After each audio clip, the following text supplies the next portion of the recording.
Oh my goodness. Okay. Well, let's keep finagling this because I really did try my best to get this framed out beforehand, but seems like we don't want to cooperate here. So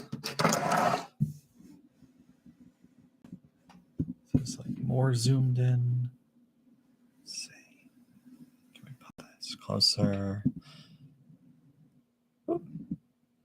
Okay, so microphone's here. That should be good. Lighting looks all right. Let's see if we can't just get a little bit more, adjust the table. Okay, here we go. Here we go. All right, we're live. That's working. Now it is time to invite some people. So I'm going to do that. Copy the link.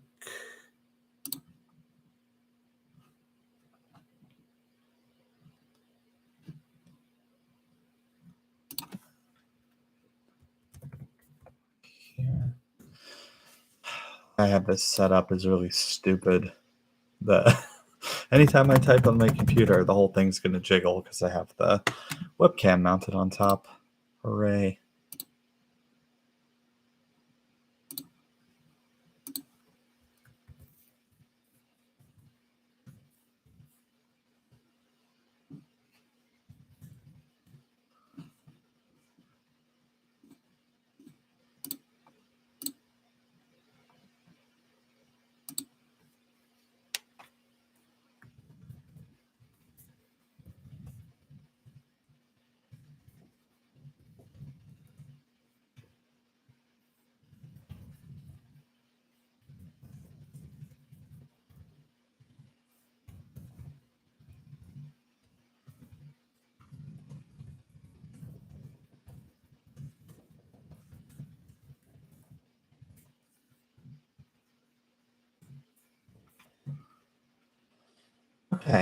Okay. All right, at least nobody's watching yet. Which means I can mess around a little bit. So we can just hang.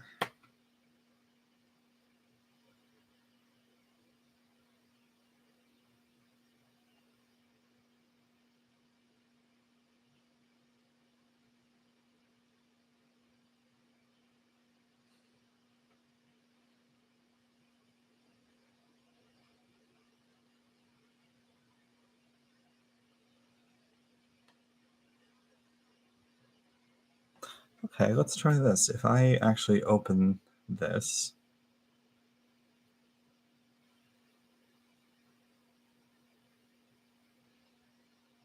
Now I'm the viewer. What is going on?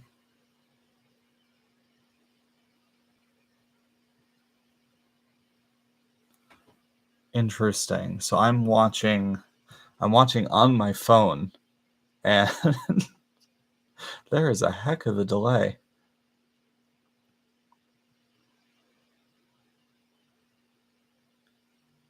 Let's test this. Go.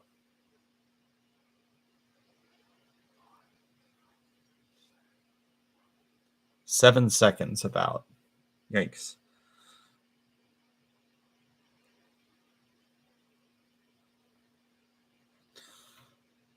Okay, let me close all of my things. I don't know who's watching. Okay, it looks like that's not just me watching, so hello. Just trying to get set up here. It's very crowded the way I have this set up, so pardon my mouse being here. That's semi-necessary for what's going on. Okay, I have concluded that is an actual viewer. So welcome. And I'm just going to be exploring. I don't have access to this feature. I don't have access to this feature. What features do I have access to?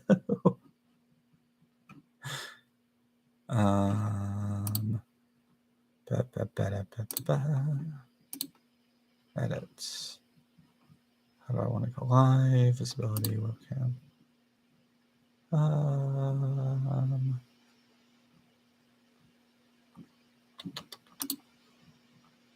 Okay. So looks like I can't do any like screen sharing,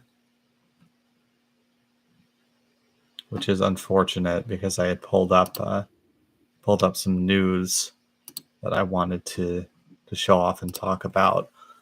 So I guess I'll just run through that first since I can't actually share anything from it.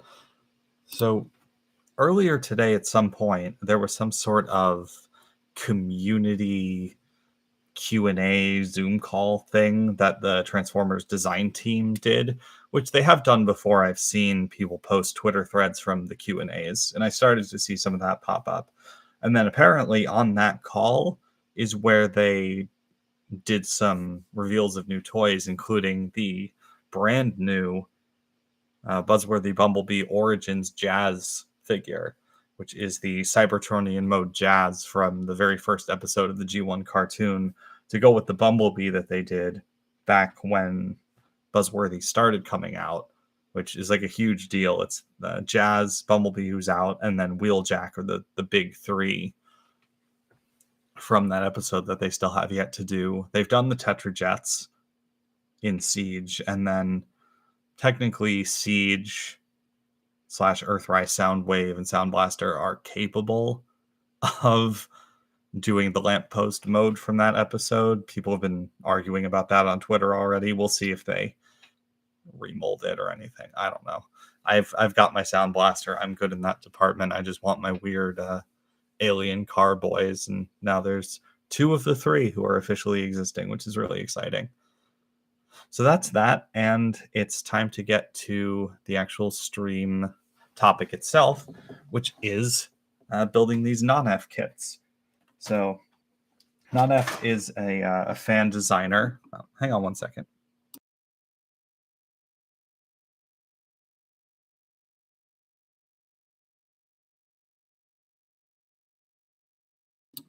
Apologies for that racket. I just knocked something off my shelf here next to my desk.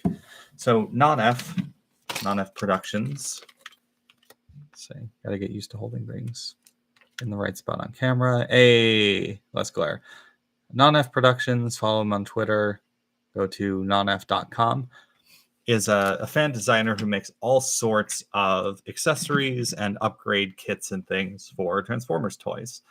And I have almost all the ones here that were made for the Earth mode, Earthrise, Ironhide, and Ratchet mold. This is the DK2 Guard version of it. So I have all of the black and metallic colored kits.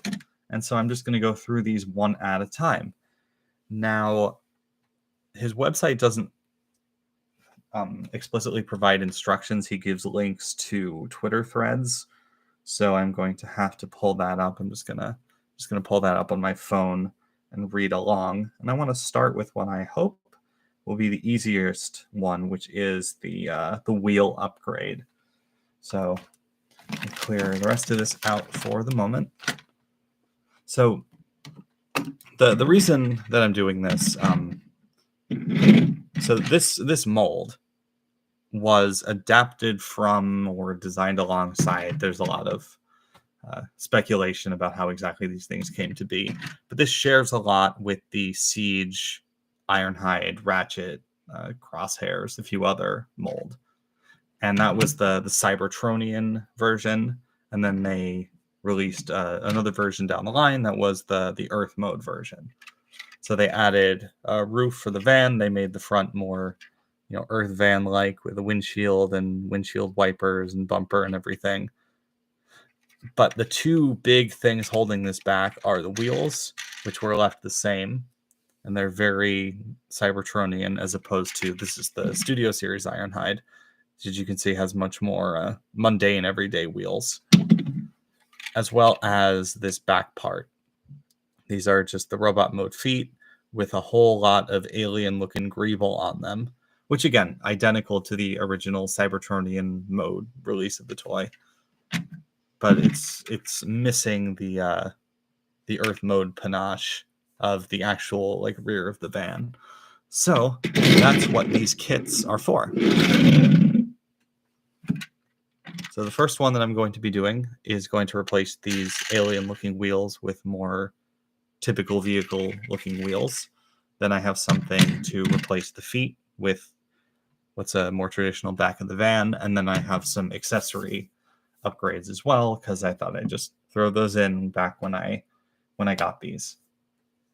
Alrighty, so first things first, let's just unbag this. Knife. Doing my best to, well, my hands are going to be covering everything anyway. Doing my best to keep this on camera. I'm shooting from the side so that I can be closer to the action and get less light glare than I did on my previous stream on Twitch, which I did a little while ago. Okay, so we got two main pieces to care about here. We have the silver hubcaps, and we have the wheels. And this one had already fallen off the sprue. I remember when I was looking at these before I got them. Hey, thanks. I remember when I was looking at these before I got them that some of the instructions were very explicit about keeping the sprue material around to use for other parts of this build. I don't remember which one of these kits that was, so we're just gonna read the instructions and find out. So I will go back to pulling that up.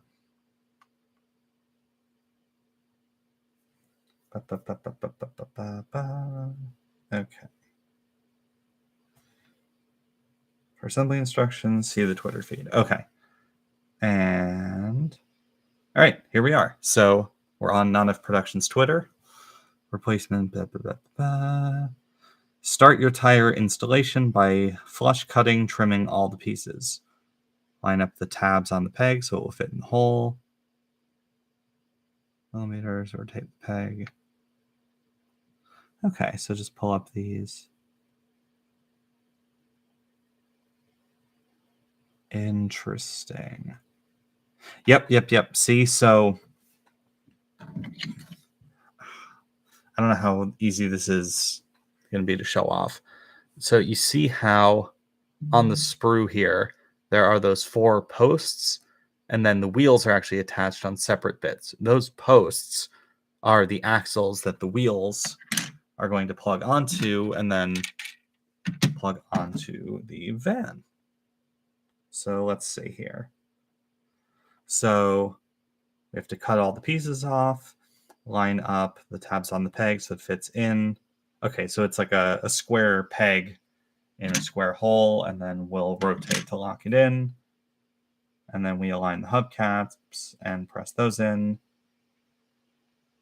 And then looks like we just pull off the old wheels and slap the new ones on. So let's give that a shot. So first I'll just take off these wheels so we can get a sense for what's going on here.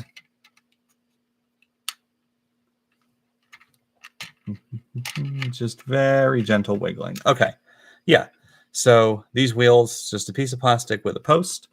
So we are going to be putting the wheels on their posts and plugging them in here. So I'll get these off. Just a general bit of advice when you're doing any sort of, whether it's repair or modification or whatever it might be, even if it's just messing around with your action figures and stuff, always be careful and controlled with how you do things. You don't just want to yank on them. You never know how something might break or come to bits if you're not very careful about it. And in fact, as I'm saying that, I can see that these are actually more exposed from the inside. So instead of pulling them out, let's push them out. If I can get a handle on the mesh. Squeeze this from the inside, and boom. easier. Same thing in the front. There. Squeeze.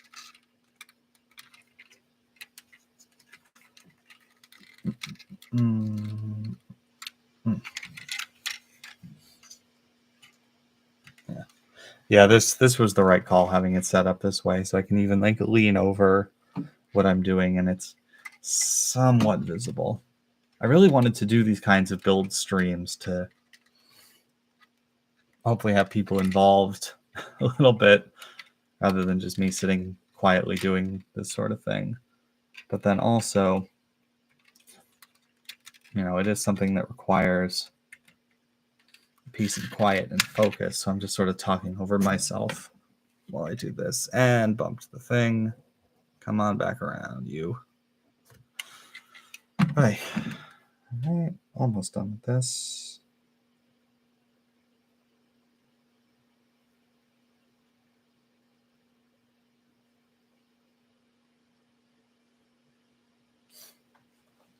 One more wheel to go. And what's the easiest way to get on the inside of this? All right, I think I will have to take it apart. So to give you an idea of, I don't know how I cut myself, but I did. Bleeding slightly. Good to know. Okay. And just...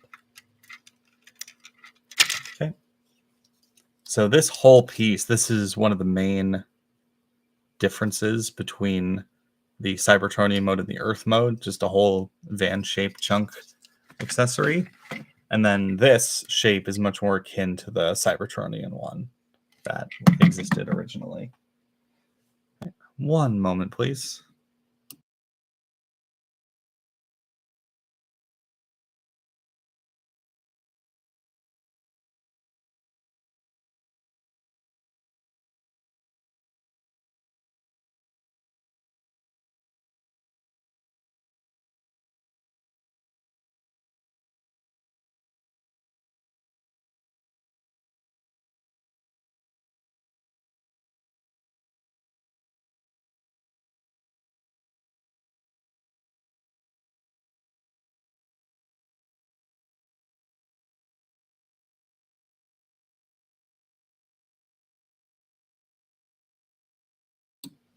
Okay, back. Was not planning on cutting myself. However, I did that. So had to step away for a tissue for a second. Don't want to... It's not bad. I'm fine, but I don't want to get blood on anything I'm working on because that is annoying. I've had that happen before. So let's just wrap up this finger. This is before I even really get the knives and stuff involved. Fantastic. Okay. Yeah. The other reason I wanted to do this is to sort of get over the worry about sharing this kind of content. I have made or recorded and almost finished editing 1, 2, 3, 4 different sort of toy maintenance repair types of videos before, but I've never actually finished putting them together and putting them out. So I think if this goes well and I'm doing it live, then I'll feel a little bit more comfortable doing the rest. Okay. So now that I am more sure that I'm not going to get anything messy, so we get back to transforming this. Okay, legs down and apart. There we go. So now I can get inside the leg to get this wheel off. So I should have done in the first place with the other one. I was too focused on getting everything else together that I wasn't paying attention to the actual toy that I was working with. So that first piece of advice about just being careful and understanding what you're doing, I didn't do that at first. All right, all 4 original wheels are off. Now it comes time to trim these wheels off the sprues. This one already came off, It's a little rough on the edge there. So I'm going to grab my file, which I should have actually grabbed. Allow me to go get that.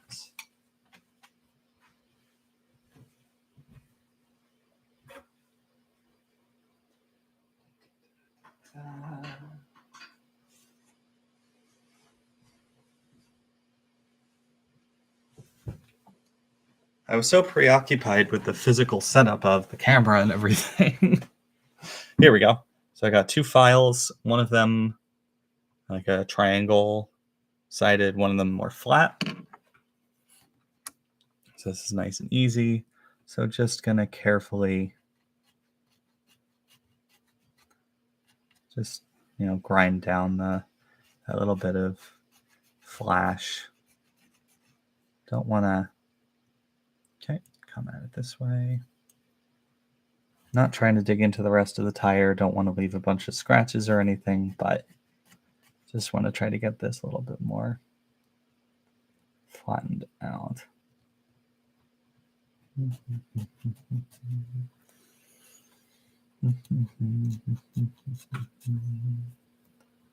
Yeah, that's pretty good. That doesn't have any jagged bits on there. Okay. Going to pop the mouse out of the way to make more room. Okay. So now, this had actually just sort of come off of there. I have a multi-tool here with a pair of pliers. It has a, the little cutting bit inside. Let's see if I can actually fit any of these posts in there properly. Ooh, or do I just, or I can just do the other thing of carefully coaxing the bit off the sprue. Let's start there. Sometimes sprues are more made for this than others. It really depends. I remember, I don't even remember what this was as a kid because I haven't built Gundam kits or anything before. But I remember some little buildable things that I had were set up so that you could just take the thing and wiggle or twist it off the sprue. It wasn't until I learned about the more advanced side of Gundam kits and other stuff that I learned about nippers and filing and all that. But yeah, that's pretty good. They all come off. They come off pretty flat feeling, but we might as well file while we're at it. So tiny thing happening in my hand. And we're just gonna, just very gentle. It's the same sort of rule with anything if you're cutting or grinding or anything like that. You can always do more. So just take it easy at first where you start. It's much harder to add stuff back on than it is to take it off.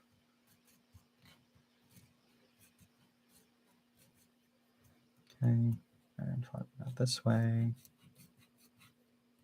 Okay, smooth.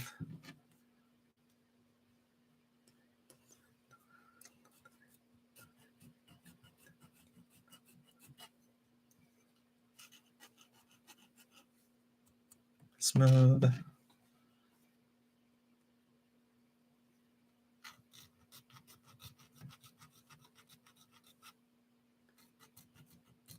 I know this is a pretty good microphone for picking up my voice. I don't know if the ASMR of the filing is coming through. Let's try this. There. maybe that's fun. All right, let's see if I can just coax the wheel off because this wheel had already come off on its own. So if I just very carefully coaxing it back and forth. Yep, that one's off. This is the one I already filed. That one's off.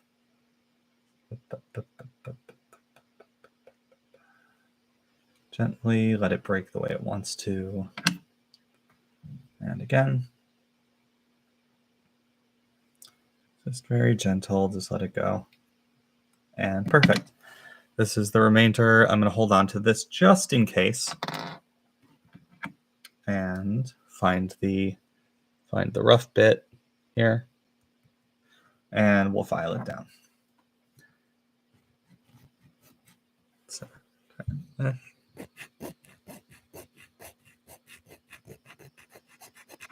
you go.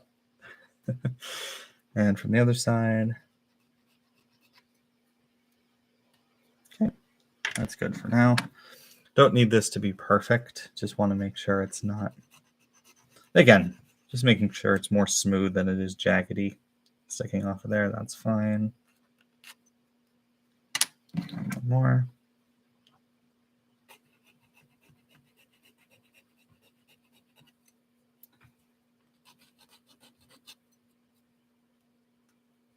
Okay. That is all 4 tires done. Now for the hubcaps again. So it looks like, yeah. So if you can see, it's going to be hard to tell in the light, but it's gray plastic that is painted a very beautiful silver on the other side. So I'm going to do the same thing. Just gently coax it off of there. Twisty, twisty. Just let it break where it wants to, because this whole thing is designed and molded to just come off of there. And ooh, that's pretty clean. I'm not going to file these ones down first because I don't want to mess with the paint. So for now, I'm just going to pry them off there, and then if I need to, I will come back and touch them up.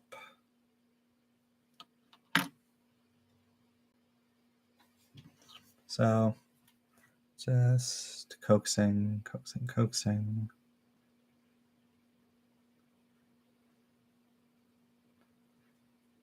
I don't have like the proper modeling tools like Gundam nippers or whatever it is. I have this, which could be used for nipping if need be. I've also had pretty good success just with with a knife, just very carefully cutting through, although I don't want to do that on this surface. If I need to, I'll go get like a slab of cardboard, put that down. That's a good surface to cut on, but I'm working with such limited space here that I really didn't want to start off with that idea. Only if necessary. And twist and off. Great. Same thing. How you doing out there, my one viewer? I'm trying to do the whole like YouTuber streamer thing of talking like I've got a whole audience, because I hope that's more entertaining. But thanks for sticking around. Thank you to the second viewer as well.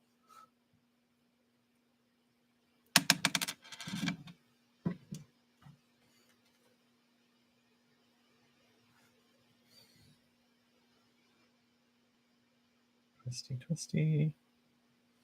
Just being as careful and controlled as possible. This will come off when it wants to. There's no rush. That's also the other reason I'm kind of feeling like doing this on stream, because I know that I don't know how to explain it. Like if I'm making this into a video, I'm going to be focused on the demonstration. Maybe I'll take it a little bit easier, or not rush with time when I might if I'm just doing it myself. So pulling the instructions back up on Twitter. And nope. Boop. There we go. All right. Start the flush cutting. Line up the tabs on the peg so it'll fit through, and insert. Rotate the peg and press all the way through. Then align the circles on the hubcaps and press down. Okay. So what we want is the new wheels to look like the old wheels, which have the mushroom peg. That's there's got to be a term for it, but it's got the gap in the middle so it can squeeze and expand and lock itself in. So we want that part of the peg that we trimmed off sticking through. We'll put the hubcap on the outside.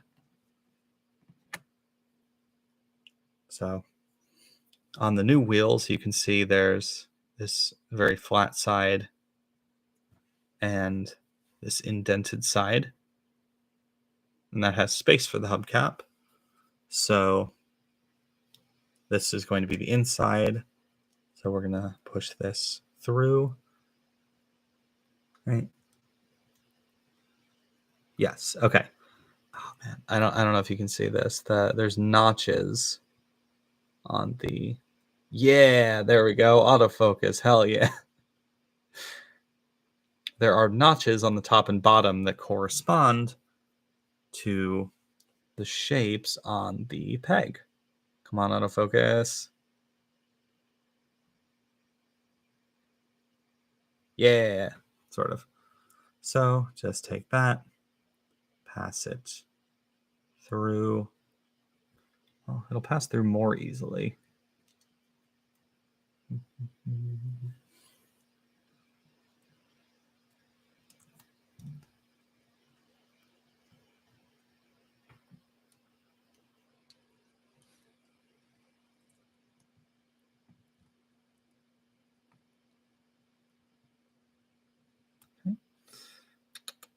Not going to try and force that one. Let's try the same peg with a different tire. They're all molded slightly differently. They'll all fit a little bit differently. So as long as we find one that it fits well with, we'll be set.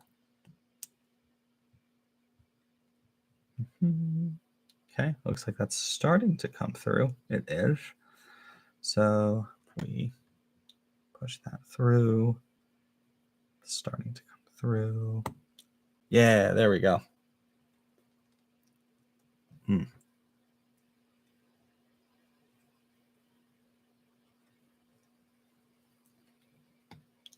Come on.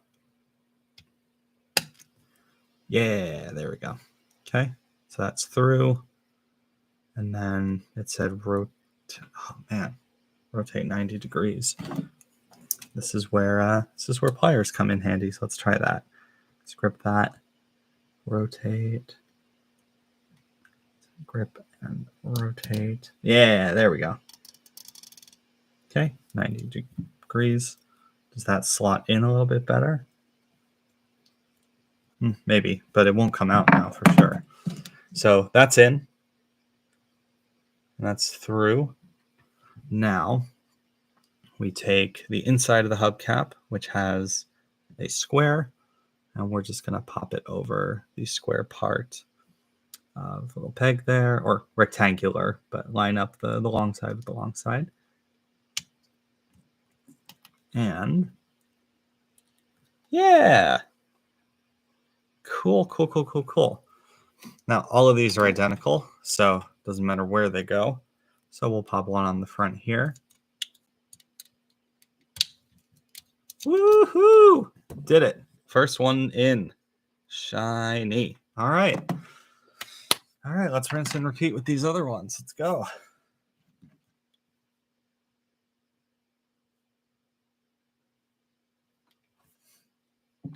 Same thing. Wheel, peg, line up the notches with the slots. See if there's a way to get it through.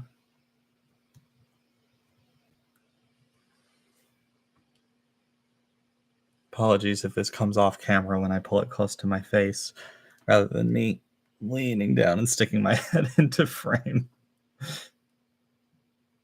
There we go. Okay, that's going in. That's in. Hooray. Then pliers. See, I'm like 80% prepared. I'm satisfied with that.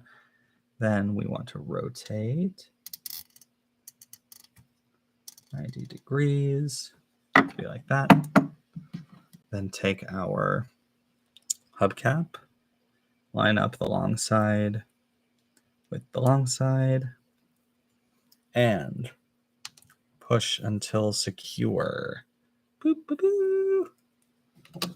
That's the second one. And installed. Yes. Good. Okay. Oh, that one spins better. This one spins way better than this one. I will have to have to consult how this is together. I might want to pull that out and try again. All right.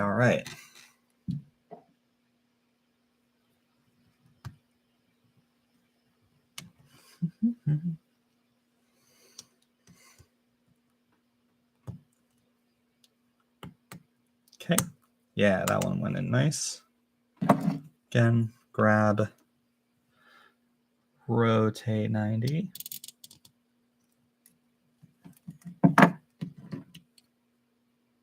Line up the long with the long. And push. Was I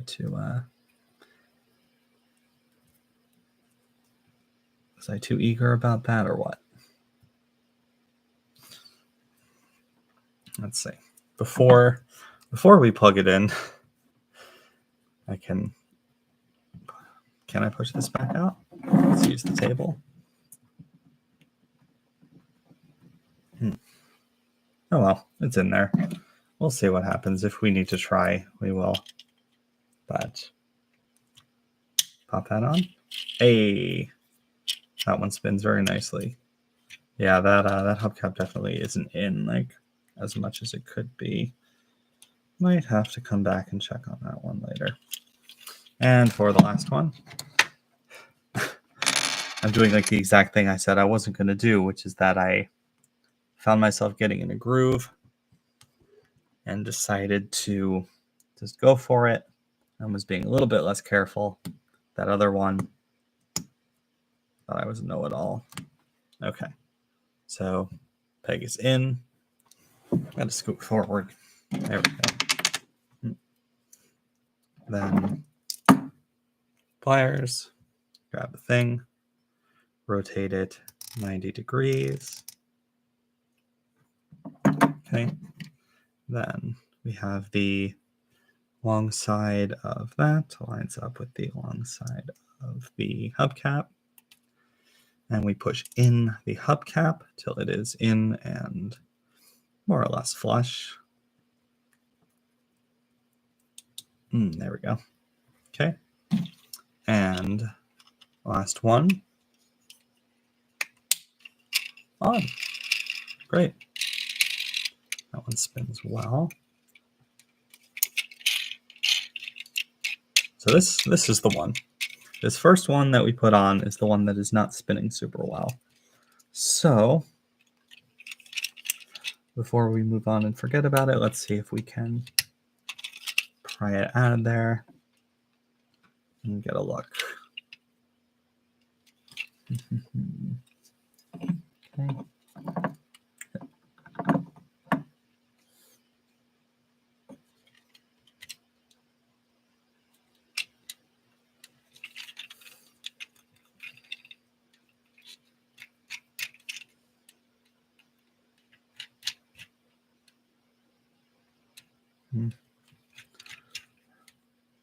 There might be some roughness on the actual peg itself that's interfering, like friction-wise. So we don't have to put it all the way back in vehicle mode, but if we just lock these pieces back the way-ish that they're supposed to go, so we can just give it a test roll. I think that'll be a good way to finalize our progress on this. Transforming toys on camera. Always way harder than it ever is off, and it makes you look like a dummy who can't do it. There we go. Okay. And interesting. Oh, no, because the legs aren't lined up. Come on, you. Plug together, plug together. There we go. Yeah. Yeah, that works. All right. We have rolling. Kit number 1. Done. What is next? So that was the tires. Next, let's do the feet. So the van feet kit is, we have this bag, and what was very, very kind of Nonnef to do on the website listing is mentioning that the taillight pieces come separately because they're molded in clear plastic as opposed to the black. And it specifically says, make sure you check that you have this bag separate from this one. Otherwise, you're missing pieces. So I'm going to leave these for last because I don't want to lose them. They're safer in the bag till we need them. And let's just get the bulk of the feet parts open. Okay.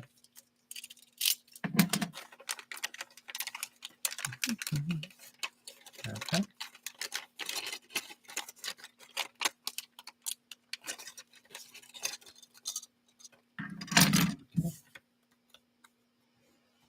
Another plug here. Nonnef Productions.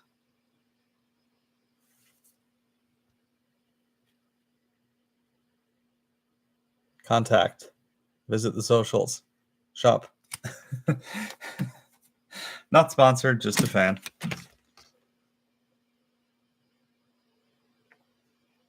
Okay, pull up these instructions.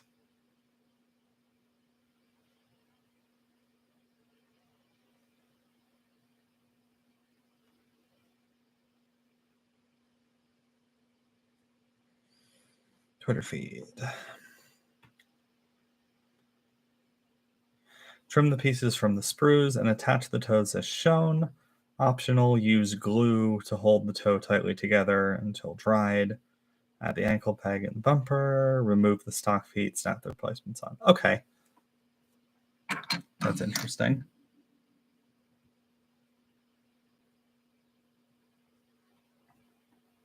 So, oh, and then glue on the taillights. I think I'm going to do that later. I don't have glue on me. I don't know where the glue is because my bottle of super glue just ran out recently. So rather than like pause the stream or step away or anything, I will simply leave that and do a follow-up video, I guess, laying that out. So let's see. So trim pieces from the sprues, attach the toes as shown. All right, easy.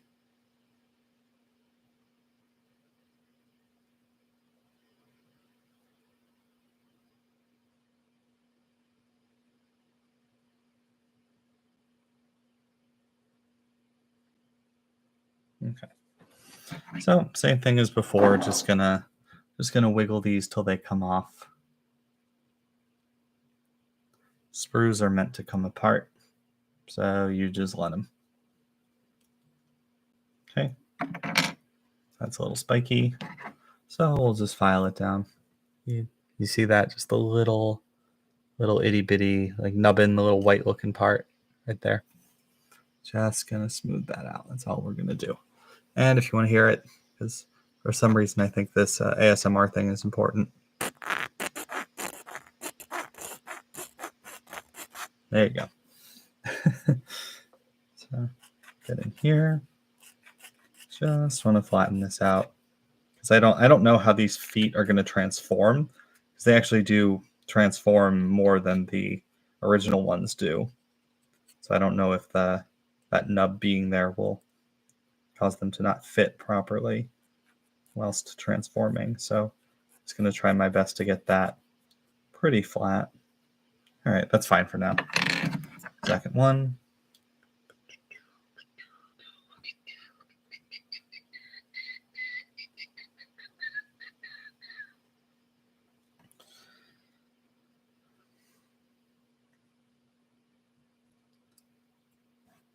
All right, sprue left over. Just going to hold on to that just in case. And just going to sand off the nubbin. This is my first big deal upgrade kit. I think the first thing I got from Nonnef years ago were some add-ons for, what was it, Titan's Return Mind Wipe, I think. And it was like a replacement peg for one of his accessories, so you could hold it differently. And then the other one was just a replacement foot that had an ankle tilt. So that was just pop off the pieces, pop them back on. I've done more detailed repairs and things myself, and modifications as well. But I've never I've never installed an upgrade kit that required like the modeling thing. I do have other upgrade kits that are more involved, but again, it's just plugging pieces onto what exists. Maybe taking a screw off here or there, removing a part, but this is fun. This is my first like build. I wanted to tag this stream as like build video, model kit video, something like that. But I have heard that YouTube can be pretty mean about the use of its tags if the system doesn't think that you tagged something properly, or trying to game the system. Like if I tagged my video or my stream like PewDiePie, because I know he gets the views, but this isn't a PewDiePie video. That's false advertising. Don't ask me how that works in like a legal sense or whatever, but I have heard horror stories of people's videos getting flagged or deleted, or their channels getting threatened by the system because their tags weren't kosher. So I just threw a few on there. I don't think it'll matter much one way or the other.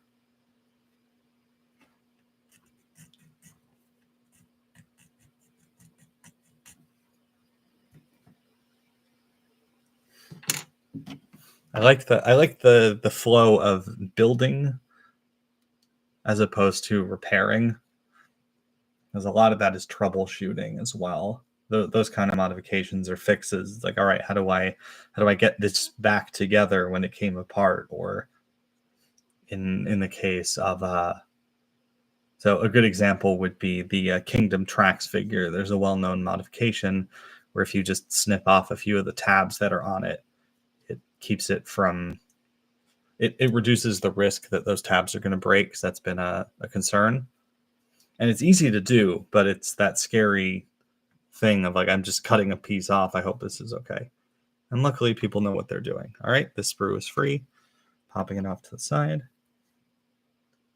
So that went all right.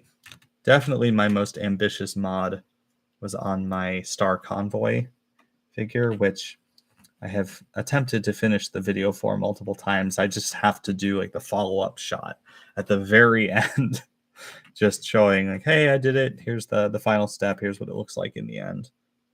But I tried to film that with this webcam that I'm doing this stream from, and it was not very helpful. I'm thinking just using my phone like I've done for most of my recent regular videos might be the way to go. Or I just need more practice recording with this webcam. I'm not sure. But it didn't go well either way. So I'm almost done. Almost done getting that together. And I'm very happy about that. That was like the full, like repair and modding experience. Like you have to examine the figure, figure out how it works, decide what the problem is that you're trying to fix, diagnose that, propose a way that you're going to fix it, and then try it out, and then see how that goes, and maybe discover some other issues along the way, because that's actually what happened. That I was trying to fix one problem, and then it turned out that actually what was causing that problem was something else, which nothing got broken, everything ended up fine. But it was just interesting that if I hadn't tried to solve the problem that particular way, it wouldn't have I wouldn't have found it, basically. Okay, so all the pieces are off of that sprue.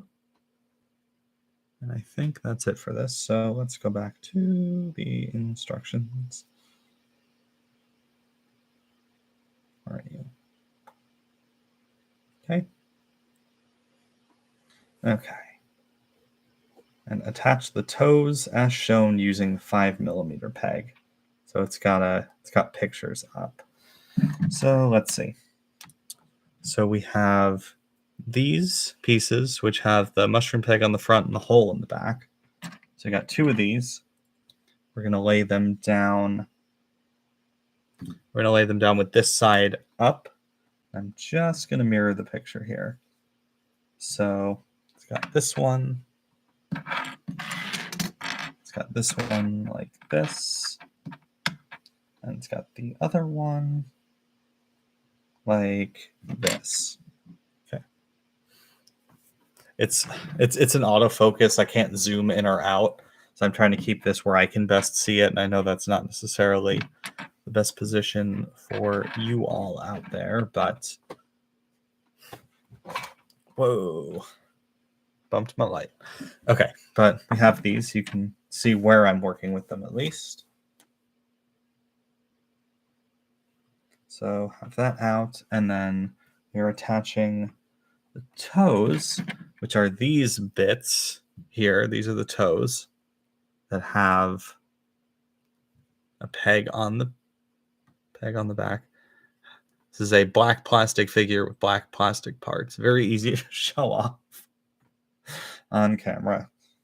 Well, there would be glare if it was Ratchet. The actual pictures it's showing are the white color from the kit. That would have glare as well. So let's see. So this one shows the mushroom peg going in. That is the wrong side. This one, because we want looks like we want the flat side over here and the more angled edge on the inside. That is correct. Other one, sort of do the it wants the one with the hole on it. So now doing these two bits with the holes on them. And again, these have slightly different edges to them. Like if I hold this right up into the camera, you can see the one side is straight down, the other side is a bit of a tapered or rounded edge. So let's see. So for this one, it wants the inside facing in with the flat edge on the inside. So like this, lay this back down, then this piece with the hole on this side, this piece with the peg on this side. So that's the first picture. Oh, I was looking at the instructions and I knew I had an asymmetrical number of pieces. There's one more sprue I forgot about. That's why I'm not throwing anything away until this is done, and why I'm not taking anything out of my sight line until this is done. Okay, I'm not using this file. I like the file one better.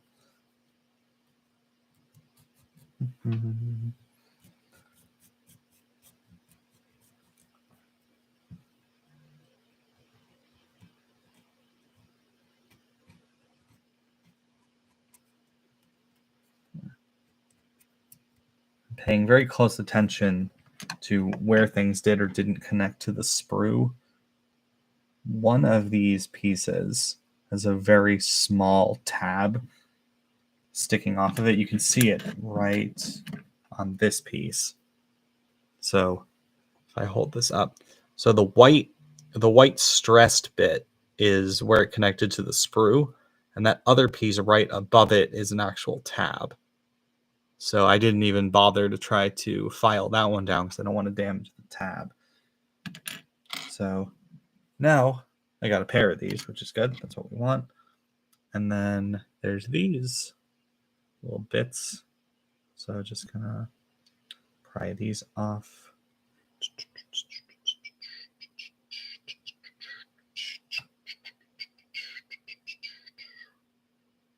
Is that working, or am I flexing another part of the sprue? No, I think this will be good. Patience is key. Just let it go. Okay, that's that. Gonna file that down a bit.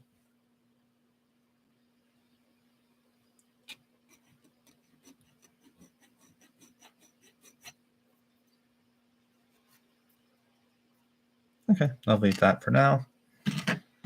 Can always come back and smooth it out a bit more if need be. And there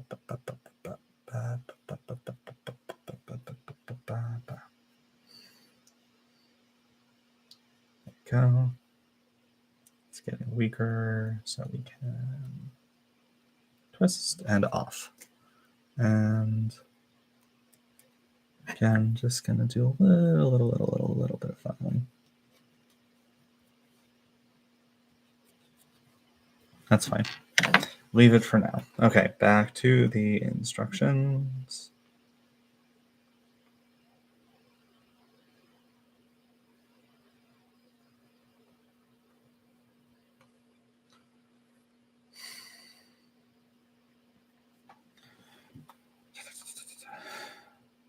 Okay.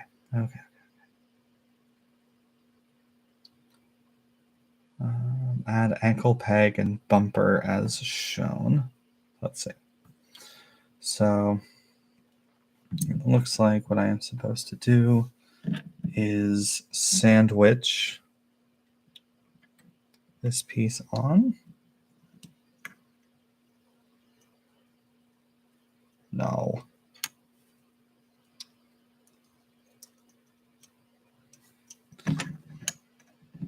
Yes.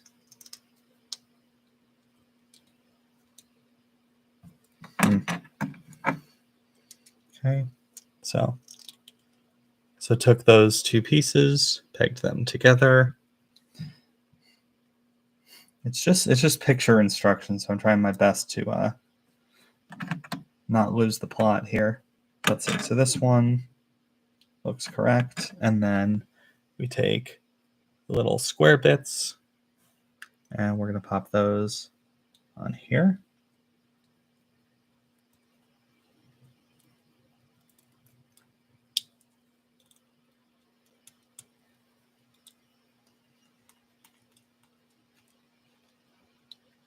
Okay, that's going in. Good. Okay. I'll let that sit for a moment. And let's see if I can do a better close up and demonstrate what just happened. Can I get these apart after I put them together? Yes. Okay. So had these three pieces, then just sandwich this around the mushroom peg. And then this one has its own peg that goes into this hole and sandwiches around the mushroom peg for a nice fit. And then we're going to take this peg and feed it into the hole on this block. Doesn't look like there's a right way up or down, so just trusting that is true. No, it looks, yeah, I think this is it. Okay, cool. So now we have these two things built. And what's next?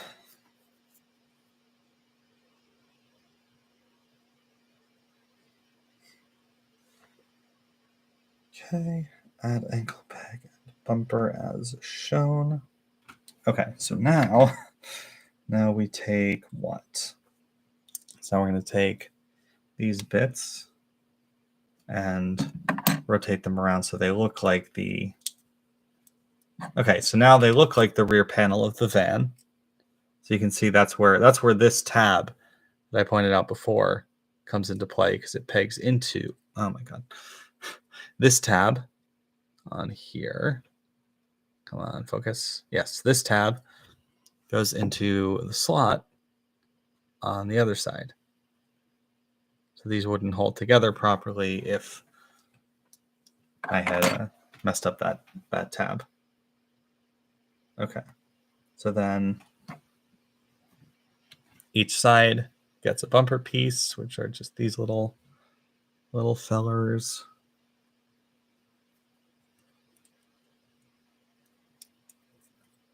So I just have to figure out, does this go like that? Nope. Okay, so this one is for this side.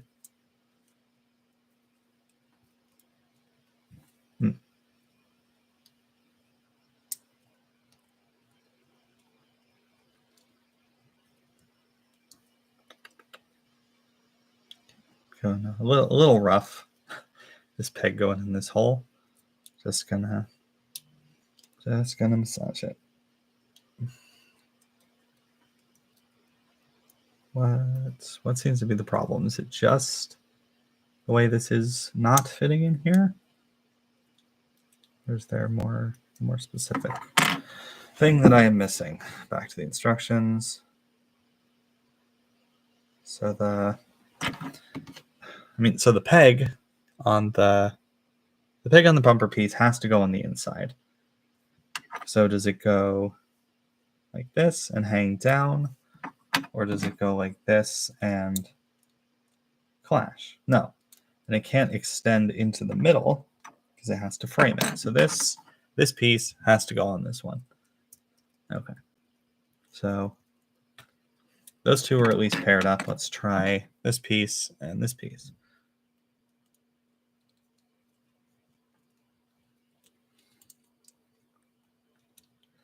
These bumper pieces are the thinnest ones. I really want to be careful here. There we go. It's starting to go.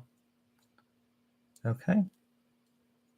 And yeah, looks like we got that in. So we have a bumper on there. Hooray. And we'll do the other one.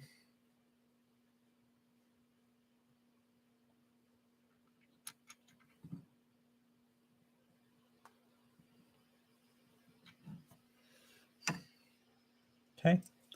Then this one.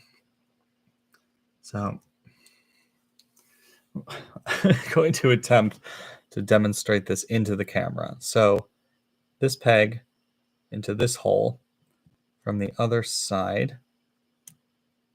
Dang, okay, this is really good up close. I just need to figure out a way where I'm not at this awful sideways angle. And I'm just massaging it until it goes. One key thing with pegs that is always a good idea is to keep rotation in mind.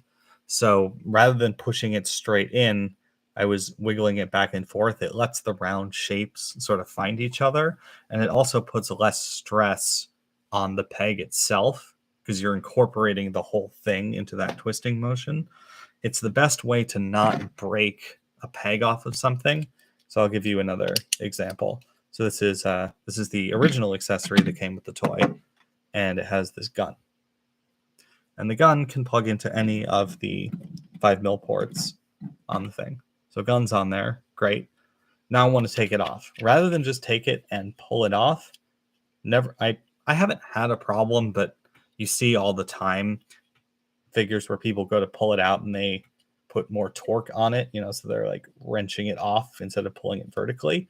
So a way to avoid that is just rotate, and it will naturally loosen itself a bit and get itself out. So always rotate with pegs. Always, always.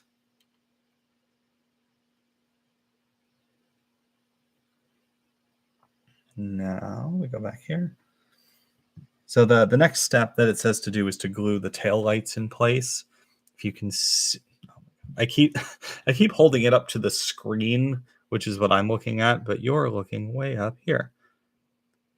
So this notch on the outside by my finger that's wiggling here, that's the slot where these taillight bits are supposed to mount, but like the instructions say, you got to glue those in.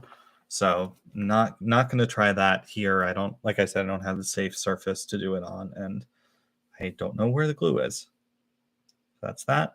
And then the next thing is just replace the feet. So we're going to untransform this again. Okay, this is exciting. So these feet, the existing feet, are all one piece. They're just attached on a little hinge in here made up of some nubs that go into some holes. So they pry off real easy. It's one. And one and two. Done. Then we just have to line up which side of the van goes where. So we want this on this side so that we get the license plate thing in the middle, and the license plate slot in the middle, and the slot for the like brake lights on the outside. That little block that we put in, this has the nubs that are going to go in here. So just take and pop. Ooh. We take and pop that in there. Yeah, there we go. That's in. And the side, same thing. This on top. Come on, get it. So there's our nubs. Wait, come on. Yeah. We side load. Like, side load like so. Boop. Is that in? Yes. So it's in there. I don't know if you can tell from the way this is sort of wonky.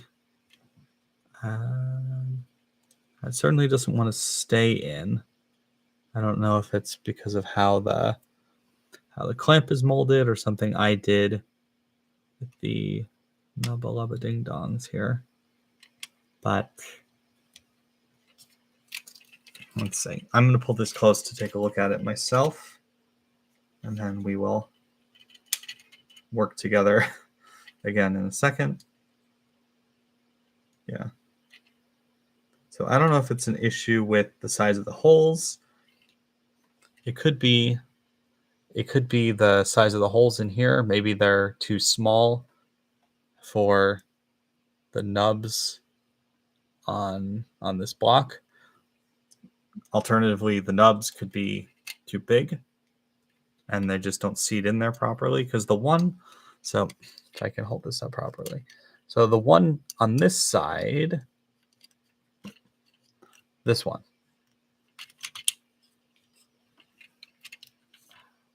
here seems to be sitting fine. It's the other one that's not like in properly. Like these ones on this side both seem to be sitting pretty flush. This one, it looks like it's not quite fitting in the hole. So we have two options. We could either muck around with the nub on the foot, which I do not want to try first. I think I know what it is. So let's see. So if you can see, the hole currently facing you, I believe, is smaller than the one on the other side. And I think these nubs on here correspond. So I think I just have this piece backwards. So before I go in there and start shaving or cutting anything, let's just spin this around and see if it fits better the other way.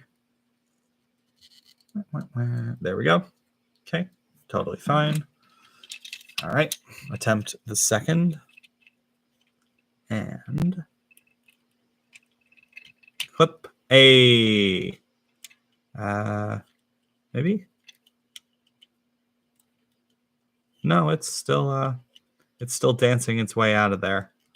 Okay, so that also tells me that it's more likely the hole than the nubs, because this bottom hole fit both nubs before and after I spun it around. It's the top one that's being confrontational. So let's see. This is where I think I can use my my triangle file. I'm just going to be real careful, and all I'm going to do is I don't know if I can properly show this on here. I'm just going to stick this in here and just very gently like whittle around the edges. I just want to open this up a little bit in case there's any sort of blockages. And it's only tabbing into the inside, so I don't need to bother coming at it from the outside. Not going to go crazy, just a little bit. And let's see. So like this, and like this, and click.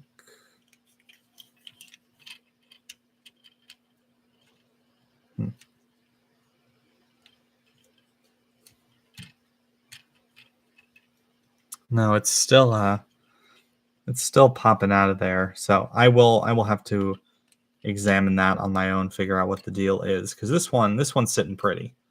So I can examine what's right about this one, and then figure out how to fix this one up, and then I can put that in the same video that I do the taillight update. All right.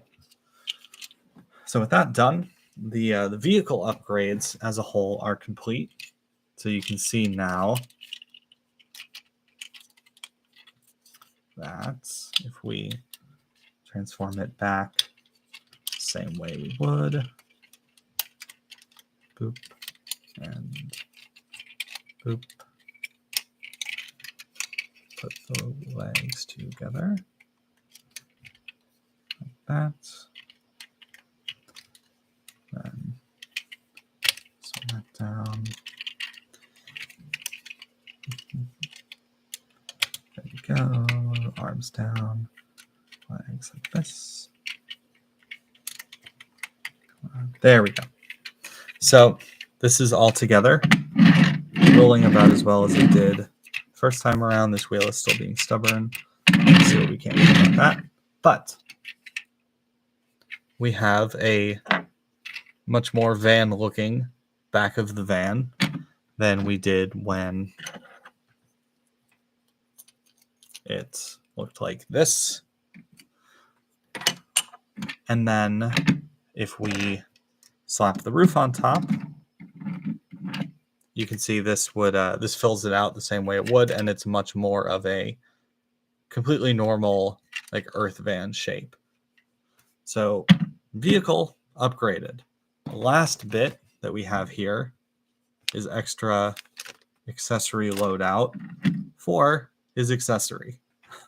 So I'm going to transform this to robot mode to show off how this bit's going to work as a foot, while I explain what the deal is with this.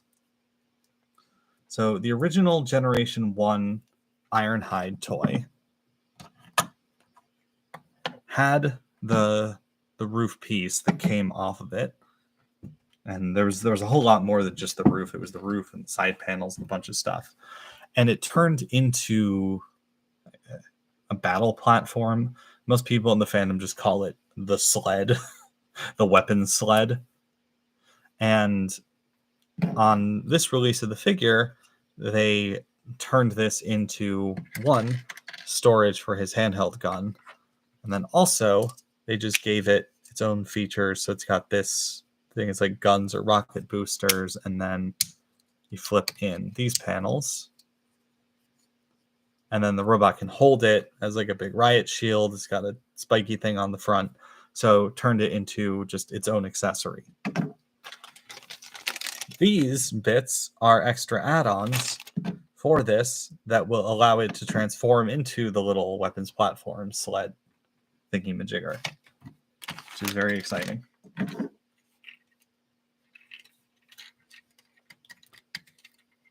There was one more kit actually that Nonnef sells for this toy. It's just some extra weapon accessories, which I wasn't particularly interested in. One, because this is already a lot of bits to go on here, but also there wasn't good storage for it. All of this has really interesting integrated storage. So it's a complete package. You're not going to lose anything.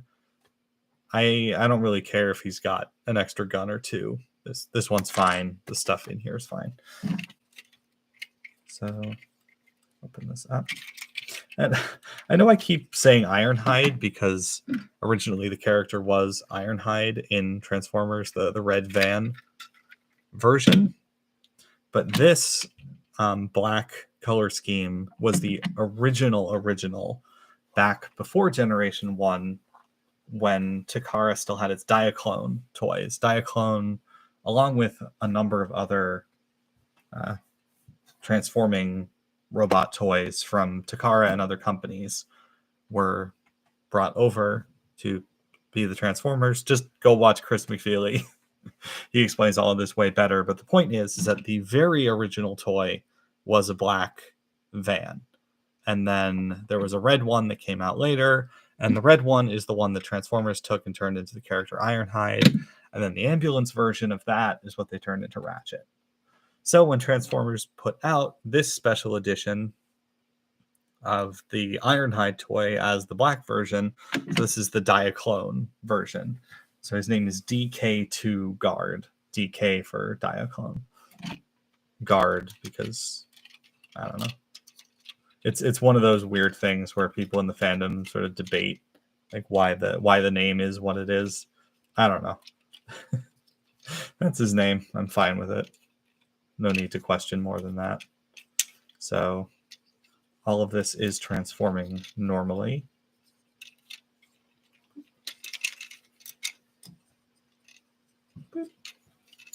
Okay.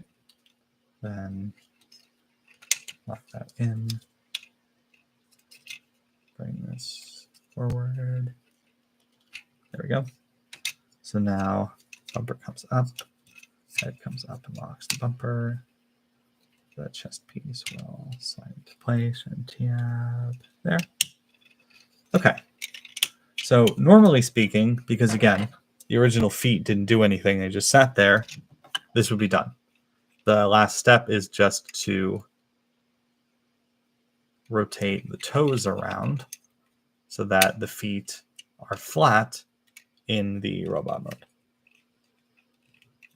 And that's also why the instructions said to maybe glue the toe pieces together, because as you rotate this around the mushroom peg, I'm sure it pushes them apart. So might do that later.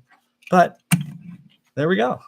He's got his new feet. He looks more like a van in his alt mode. They still do the ankle tilt thing, although this is the one that doesn't stay on there properly that I will have to investigate and fix later. But for now, get your foot back on, sir. There we go. And we'll just stand him back here, and he can watch the rest of this. Okay. Lots of sprues, lots of prying to come.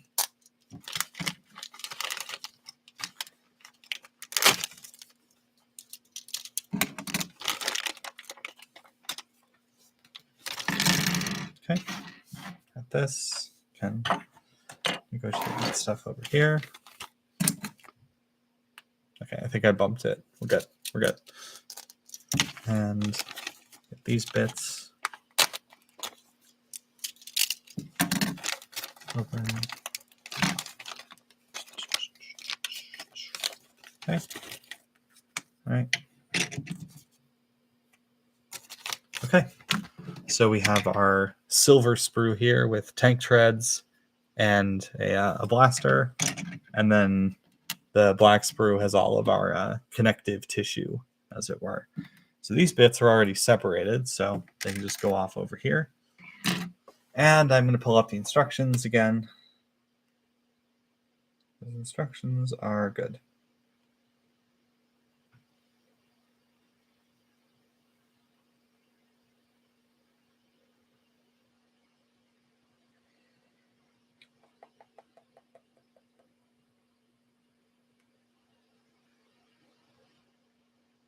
Oh, no. That's the feet. That's the feet kit. Where is... Here we go. Van Sled. That's literally what this is called. The Van Sled kit. Okay. Twitter feed. It's really nice. His so like the listing on the website. The listing on the website has a link to the instructions on Twitter. So you just hit the thing and it brings you to Twitter. And then it explains it. To assemble the sled kit, you'll need to cut the ejector peg flat, as shown in the first picture. Then assemble the cannon and arm as shown. The treads are 5mm pegs and peg into the sled base. Additional pegs can be used. Oh, hang on.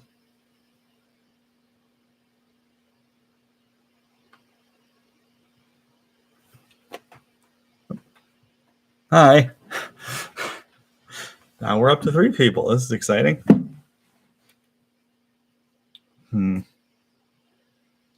Not the most clear instruction here.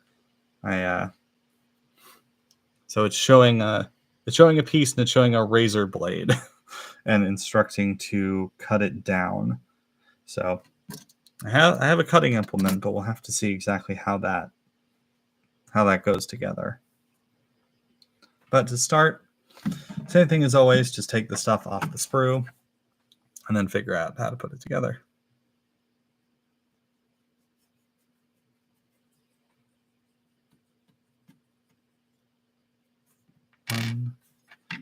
And like I said before with the other piece, these are all painted silver. And I don't want to have to file them if I don't have to, in case I scratch off the paint or do any damage. So just going to be gentle with these, take them off the sprue, and we will come back to the file if need be. Okay, that piece is off.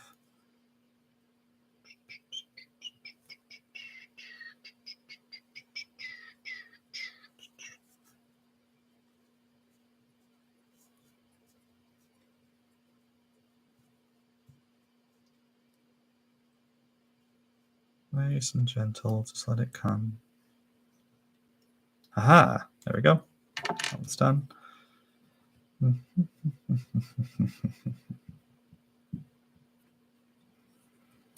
Okay. Oh. Right. So again, I'm getting a little cocky because I'm getting used to how this feels, but I don't want to just go in there and start popping them off at full force, because I don't necessarily know that they're all going to be as cooperative. So just take it easy, take it slow.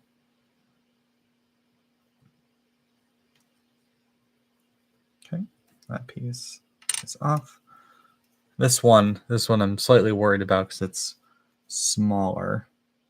I don't know if I can rotate it as easily, and I'm worried about bending it back and forth, but we're just going to try. Just wiggling. That seems to be going okay. It's loosening up and twist. Great. All right, silver sprue. Done. Now a whole bunch of mess on this sprue.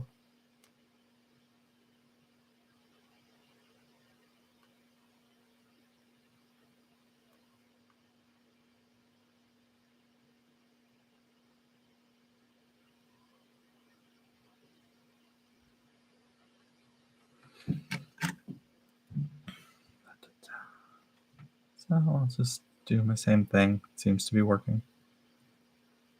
Pop. Good. That one. Yeah, that felt pretty smooth. This is interesting. It's like a right angle L piece, but that's on the sprue, so take it off. That's on the sprue. Twist it off. Okay. Like I said, these pieces are all like the connective tissue, so I'm slightly less concerned about whether or not they have any of the jaggedy bits on them, unlike the wheels and the feet, which are more cosmetic in function. So I will again come back to this and trim it if I have to. Okay. And then this last one. Oh boy. Let's just wiggle this one. That didn't feel too sturdy. And there we go. That piece is off. That sprue seems to be free. Okay. So now we've got our whole big pile of parts here. And let's consult our razor blade picture again.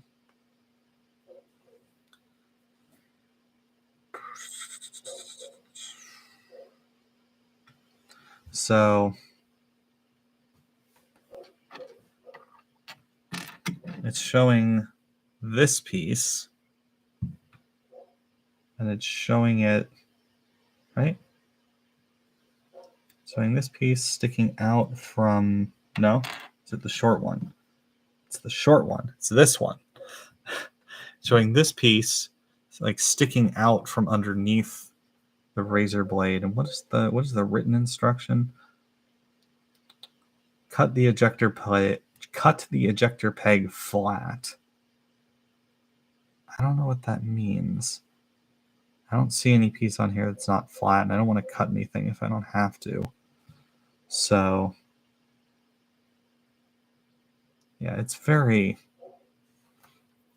like this is very unclear. So I'm going to leave that, see if it causes any problems. Now we assemble. So now we have the long piece. Long piece, no. Yes. Okay.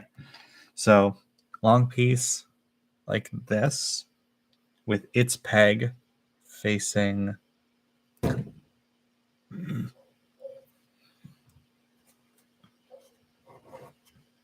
where's the camera? Long piece with the peg facing away. Then this bracket piece, not showing exactly which way this goes on here. I think most likely like this. Again, we're fitting a peg into a hole, so just massage and rotate and be gentle with it. Maybe I should adjust this a little more out. There we go. Rotate and rotate and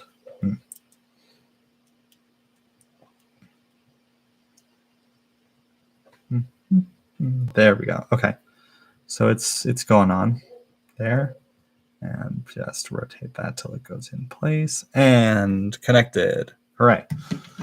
Step one. So that's that facing like this. Then this piece is going to go in at this angle here. So again, we're going to just massage these bits together.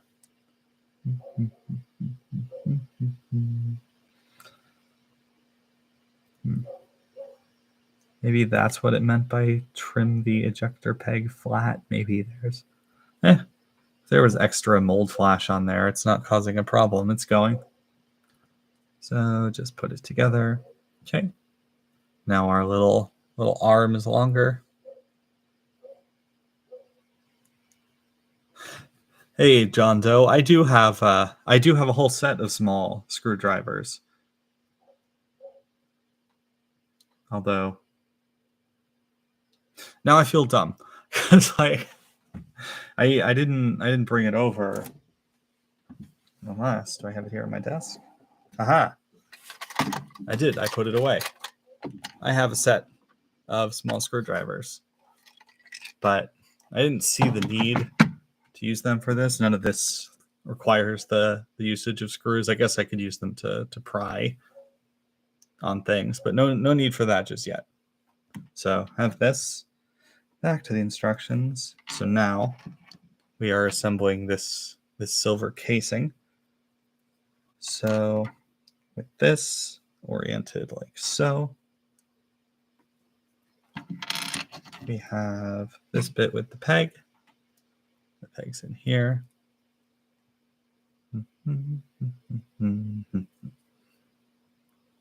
Okay, there we go.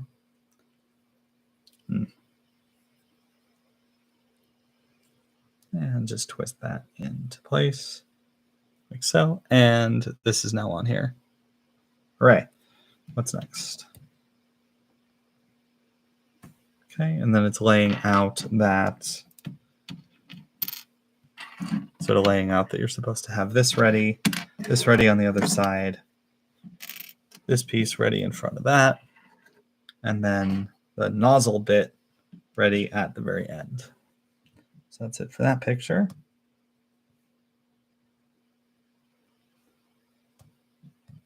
Okay, so it's just expecting me to do that. So I will do that. So this piece is looking pretty, it's rougher on the edges, but I think it's symmetrical on all sides. So the unpainted side will go on the inside. And I believe it just mounts. Right now I'm feeling silly. So that on there. So yeah. That should be it. So just close up the casing here. Oh, hold on 1 second, folks. I'm just going to mute.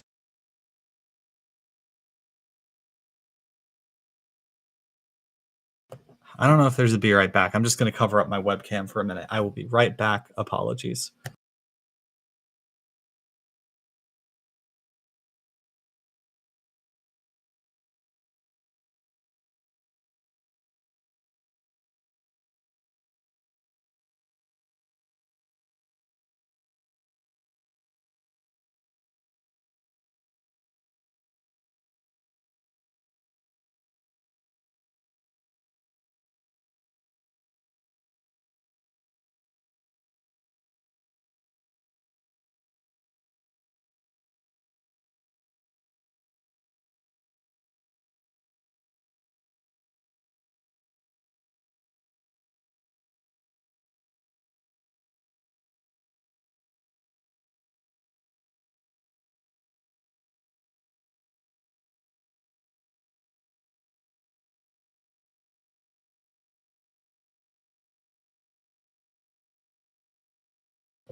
Hello, I'm back. Just heard a noise outside. Wanted to make sure everything was okay.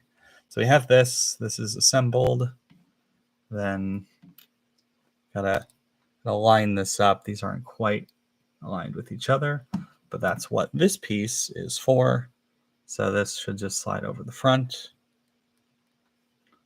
like so. Okay.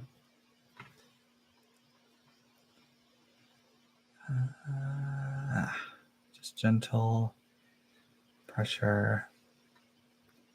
Just a little bit of twisting. Twist this. Oh, it's supposed to go the other way, isn't it? Crud. All right. Well.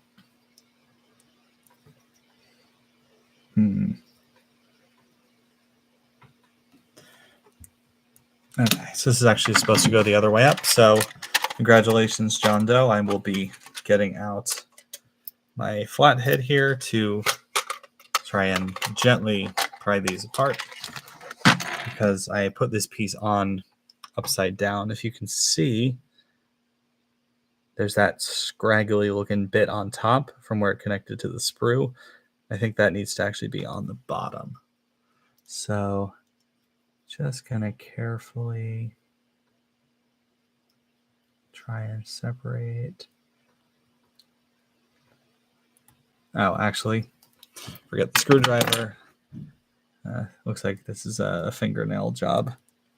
So just carefully, just working my way around the edges just to pry apart.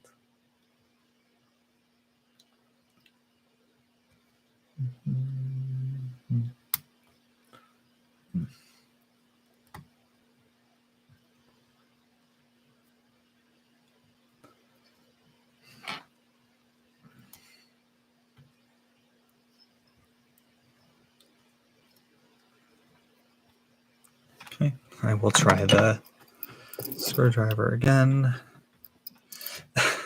I would love to do a Transformers collection tour. The problem is that I currently am unable to for two reasons. One is that I don't have my collection really set up in a tour friendly display kind of way. And the other thing is that I don't even have all of them together. A lot of them are packed away in storage. So I could maybe do sort of an abridged tour, like what I have on hand, sort of parade it in front of the camera, but that's the most I can do at the moment.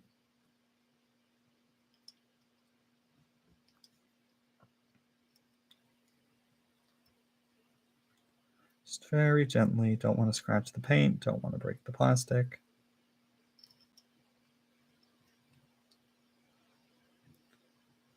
Just okay. Yeah, you can basically see what I'm doing. Just getting in there, each side, just gently, gently, gently. This corner, boop, boop, and this corner, boop, boop.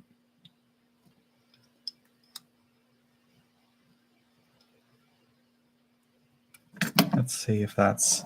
You can see we're getting it off. Let's see if I can just get it the rest of the way without. Nope, that's very snug. And we continue.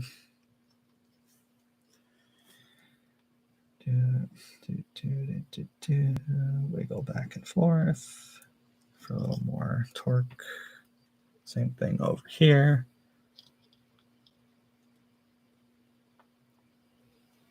Yeah.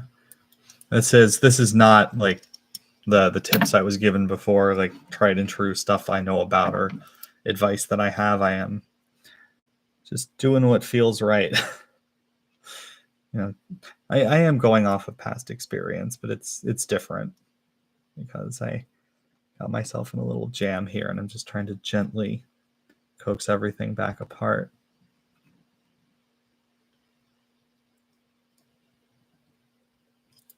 Okay.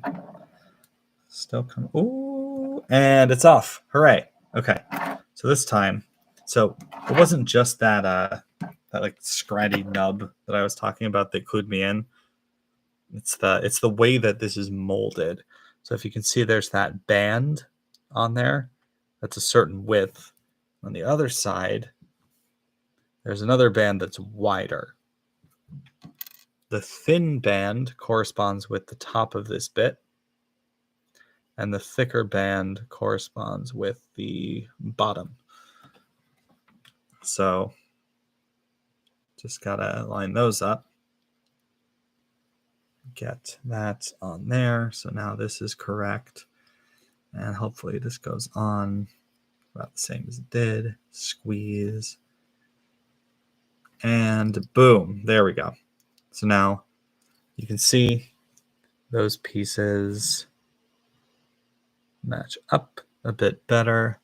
The one on the bottom looks all right. It's not perfect, but at least it's mostly oriented the way it's supposed to be.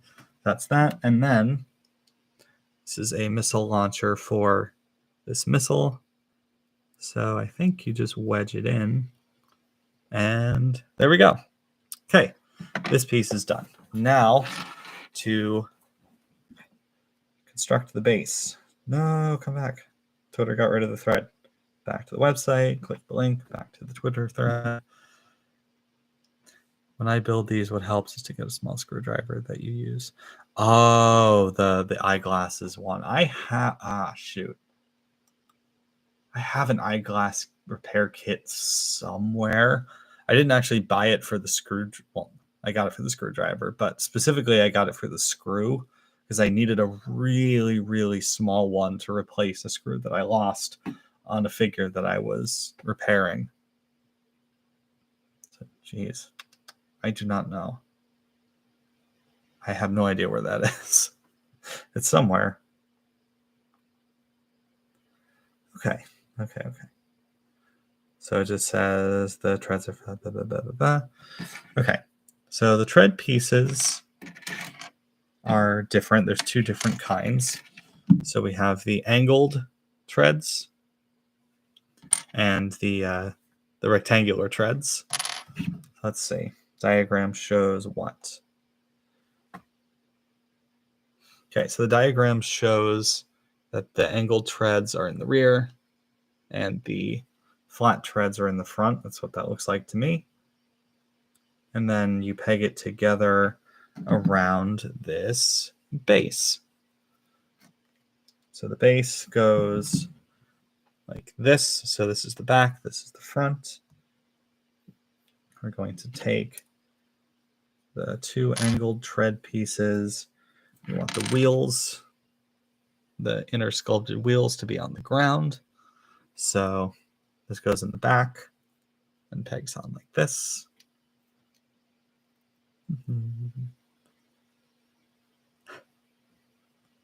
Use the Transformers wiki for what?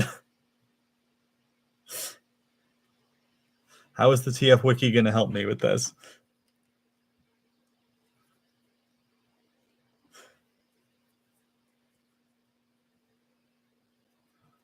Okay. So that's this. Now that's on there with the wheel side on the ground. Same thing with this. We want the wheels on the ground. So, oh, interestingly enough, the TF wiki is a really good source of media information, if that makes sense. So information about the comic books, the cartoons, and information about the toys as well. But they don't actually archive instructions. If you're talking about instruction sheets for like assembling the toys themselves or transforming the toys, there's different websites that archive those. The thing is that this kit is not official. This is made by a fan who produces them themselves and has their own website where they sell these. So the official instructions are what I'm following, which is them tweeting their official images and written instructions for it. Yeah. A lot of times, honestly, what's useful, and originally before I got this kit, I had looked up YouTube videos of people doing this to make sure it was within my capabilities, and also something that I thought was I wanted to get what I was looking for. All right, so our base is completed. So I don't know how useful my video is going to be for other people, the way that other people's videos were for me, because my filming setup is still kind of wonky here. The stream was more so for sharing than anything else. Okay, so we have our base and we have our arm. Arm should just peg in, right? Yeah, there we go. So we have a little gun friend there, and we're on to the next one. The additional 5mm pegs can be used to attach the leg panels from the. Oh, that's right. So one part of this kit, the part I don't intend to use, you can take these bits. So there's this bit with holes on it, and then these additional like double-sided L-shaped peg adapter. Oh my goodness. It's so small. This double-sided peg thing. What you can use them for is for if you remove these bits, which I don't want to do. I don't want to have to take off parts that I don't have to. You can use these peg holes to attach the panels to the rest of this construction to give it like some more armor plating. But then when you transform the figure back, you got to pop the piece on and off and on and off, and you wear down the friction of the tabs in the holes. I've been watching since you did those. Let me make a box down. Oh, thank you. Yeah, I haven't gotten the Lego stuff basically since those videos. I don't think. I'm just trying to think. Do I have any that's not entirely true. I have some unbuilt Bionicle kits from back in when was it? 2015, I think, was when they briefly brought Bionicle back for like a season. And I bought a couple of kits, and I should have just built them on my own, but I was trying to make a YouTube video for it, and I recorded a build, and it went on for a long time, and the footage is somewhere. I don't actually know where the footage is, but I don't think that one's going to see the light of day. But I could come back to the unopened kits and go through and build those. I think that's the extent of the Lego stuff I can do. But yeah, I mean this is going pretty well, and this is more more technical than a Lego build would be. So yeah, let me break out my my Toa kits and see what I can do with that. But let's see. So that's that. Don't care.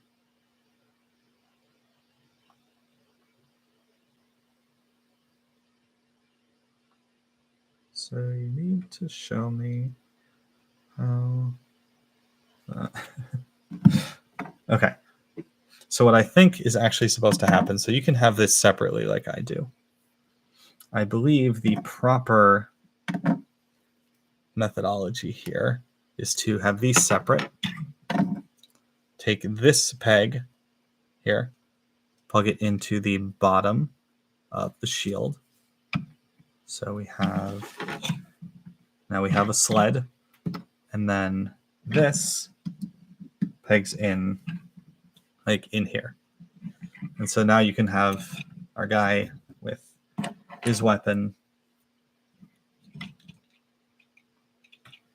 manning his little battle station. And the final cool part of this is how it integrates back into the vehicle mode. So let us go the other direction. So just separate this. Then these bits just fold up into a little block. One. Oh, see, so now I'm paying for not trimming this. So I can't finish folding this in because there's this jaggedy stuff on the side. So let me get in there and shave this down.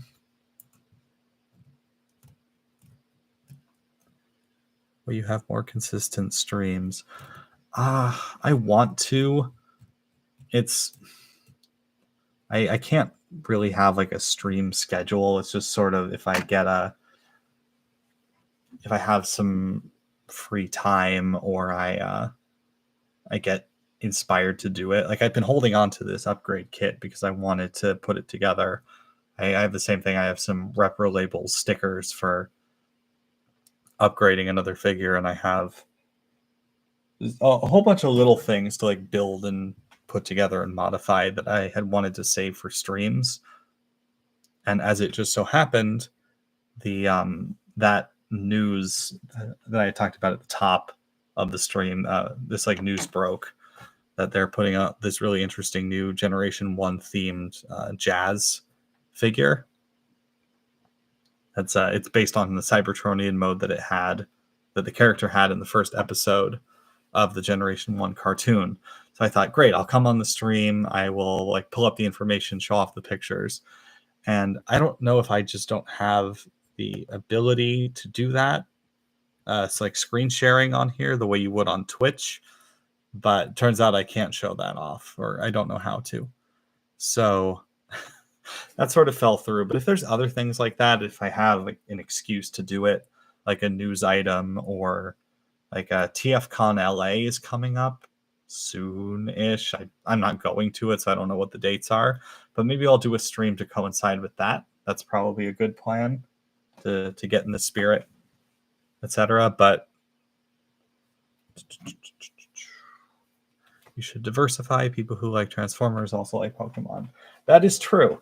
I had tried to do a stream on Twitch fairly recently, and I had tried doing a number of things. I wanted it actually to be part unboxing, part like card opening type of stream, because I as it happened, I had a pack of Pokemon cards that I got in a cereal box. And the way I had the stream set up, I had the light coming in like over my shoulder.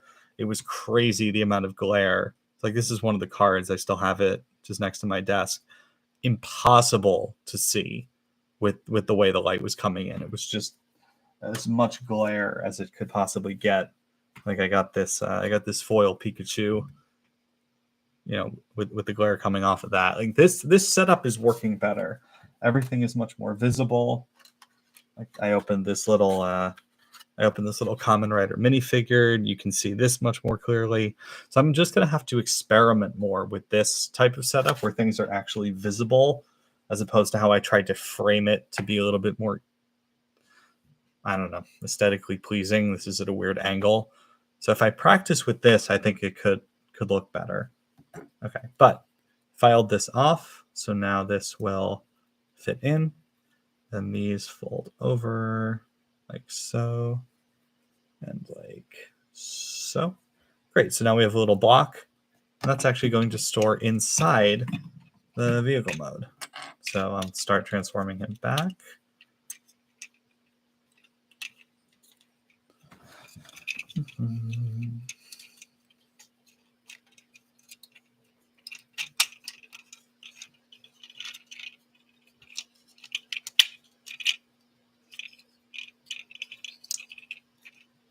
Rotate this around. Perfect. Click. Arm.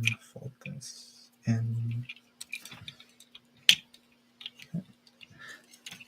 This is just what I have to do to get the to get to the part I need to get to. So apologies if it's not framed super well. I want it to be visible, but I also just want to get it done so we can do the important thing. That's that. Oop, forgot the new step. I have new parts on here now, so I have to rotate the toes. Boom. Taking a figure you've had and adding new transformation steps. That's the power of this sort of kit. And still gotta line it up, man. Come on. There we go. That's that. That's all together. Peg that in. Peg that in. Okay. Leave the windshield open. Now we have our roof piece. Open up the window pieces like so. This peg slides in, and then it's going to use all of these pegs, these two up here. No, yeah, all of these peg holes to go into place. But before we do that, open this up, and we have cargo space in the back to stash this. So that just, is that how that goes in? I know it goes in here. That's what they showed me. And we go back to the instructions. And it's going in the back.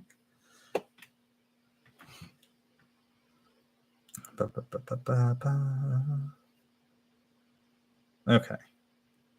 So what is it showing? So the picture here is showing the big little treads in the back, big treads in the front, little treads pointing up.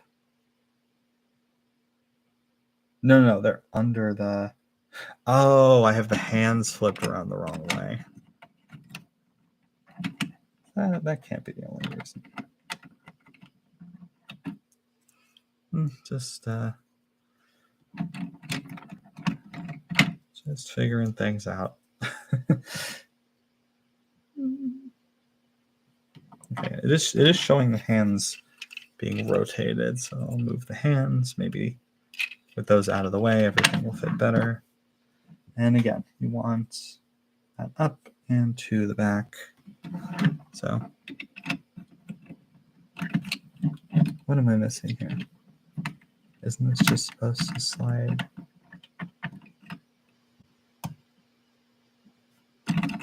Oh, you know what? I bet it's like this. I bet this is supposed to slide under. Let's try that. Let's see. Get this under. Yeah, okay. So you have to put it in while you're transforming it, but it's up, this, stash this in under the arms, down, down. Great. Then what? Well, that was part of it. That was part of it.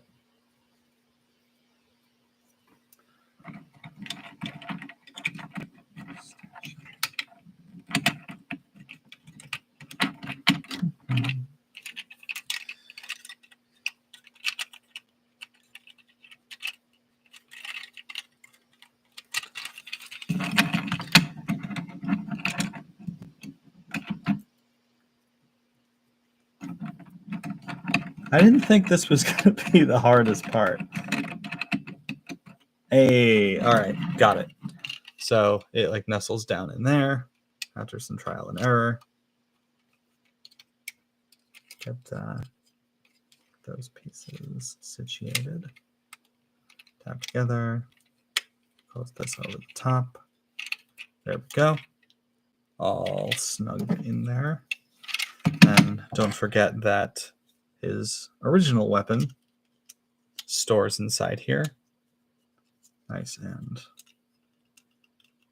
cleanly, just like that. Then clamp this whole thing down over the top. That tabs down and in. This tabs down like so. More or less, just finagle these into place. Click. And it's just a lot of squeezing and negotiating. You can see this is the foot that's just not staying on there right. There's like a huge bad gap that's fixed when you push it in properly. And like this one is sitting fine. You just gotta, does the windshield go in? Yes. And then close up the windshield. And there we have a fully vanularized vehicle mode with earthy wheels as opposed to the alien ones, the more normal back of the vehicle. We've got the tank tracks thing stored in there. And then this thing can hang out on top. And because of all of these pegs on here, you can maneuver it a little bit. All right, and now he's more properly tooled up to be on the earth roads with his Uncle Ironhide over here. All right, I think that went well. I'm happy with how that turned out. Again, got to figure out how to fix the foot, and then I'm gonna glue these in myself later. So expect a video on the channel following up with that. But John Doe, I'm going to take your advice to diversify a little bit, and I might as well break out the other thing that I had for the stream before that failed a little bit. So I'm going to try again. So give me 1 sec, and I'm going to go find it.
And I'm back. Yu-Gi-Oh cards. This is the Cyber Strike structure deck. And I'm just going to open this and go through it. Let's see. There's no better way to open this than just tear it open. And now that I'm not working with tools or small pieces, I can do a better job, hopefully, of keeping this properly visible on screen. So pull that out of there. Box off to the side. Okay. Oops. protective shell. Away. All right. So we have our cards, and we have our playmat. I'll set up the playmat. Oh, because it's thematic. Use a box knife. Hey, Mark. How's it going? Okay. Whoa. All right. So still some glare, but there's a whole just information about how to play this deck, the kinds of cards that are in it, as well as, I guess, the types of booster packs that were coming out at the time. And here's our playmat. My side of the playmat, anyway, with our big boss monster on there. You know what? I don't trust this to stay flat. So we're going to dish it. Great.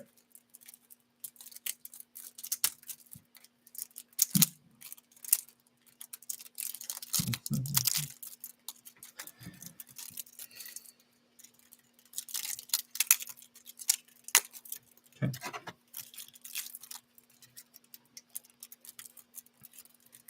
So, for anybody not familiar with the Yu-Gi-Oh! GX anime, that's where these cards were first featured.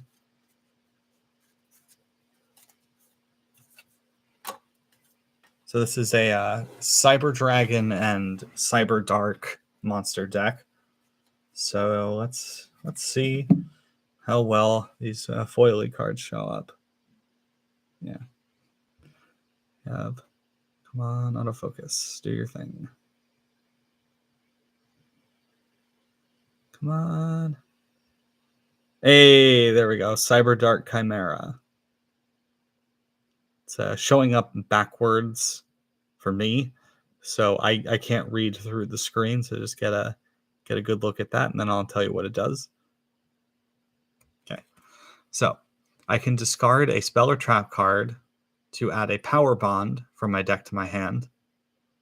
And when I do that, I can only use dragon or machine cyber type monsters as fusion material this turn. Also, when I fusion summon this turn, I can banish monsters from my graveyard as materials for it. If this card is sent to the graveyard, I can send a Cyber Dark monster from my deck to the graveyard with a different name from the cards in my graveyard. So this card has Cyber Dark in its name, so the effect about cyber monsters applies to this type of card. Continuous spell, Cyber Dark Realm. Where was the sweet spot for this?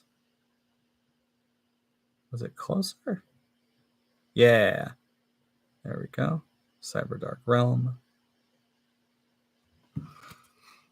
When this card is activated, you can add one Cyber Dark monster from your deck to your hand with a different name from the cards in your graveyard.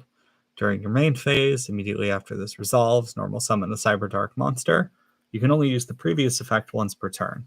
If you equip a monster from your graveyard, lots of text.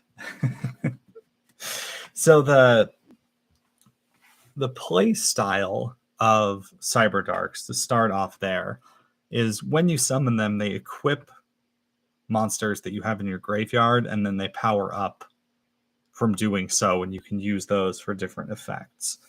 So that's what Cyber Dark Chimera, the first monster I showed off, that's what this is about. It sends stuff to the graveyard so you can use it. This is synergizing with a Cyber Dragon deck. So this is one of the fusion monsters for the extra deck, Cyber End Dragon. Again, fans of the anime will know this is a very iconic monster from that show. I will come back to this one.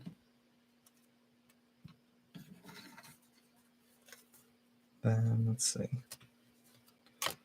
Going to focus on the monsters because a lot of the spells and all of the spells and traps are centered around doing doing stuff with the monsters, and I think showing off the monsters is just more interesting.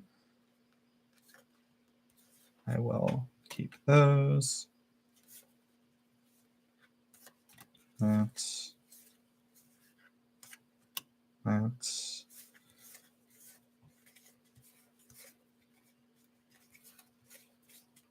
okay.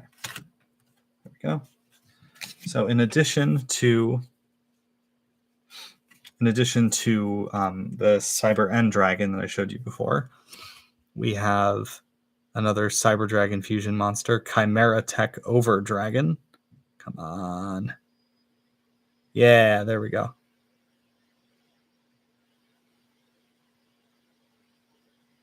So you can see written there under Machine Fusion Effect, it says Cyber Dragon plus 1+ machine monsters. So you can just fuse a whole bunch of different things together, as many as you want, to make this, and then that gives it a greater level of attack strength. For doing the fusion, we have a number of fusion spells. So this is Power Bond, which is what was mentioned on that other card before for fusing machine type monsters. There is Overload Fusion.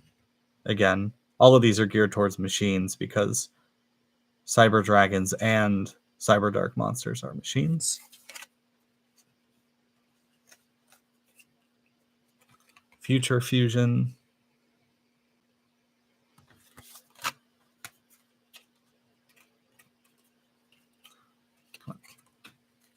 Cyberload Fusion.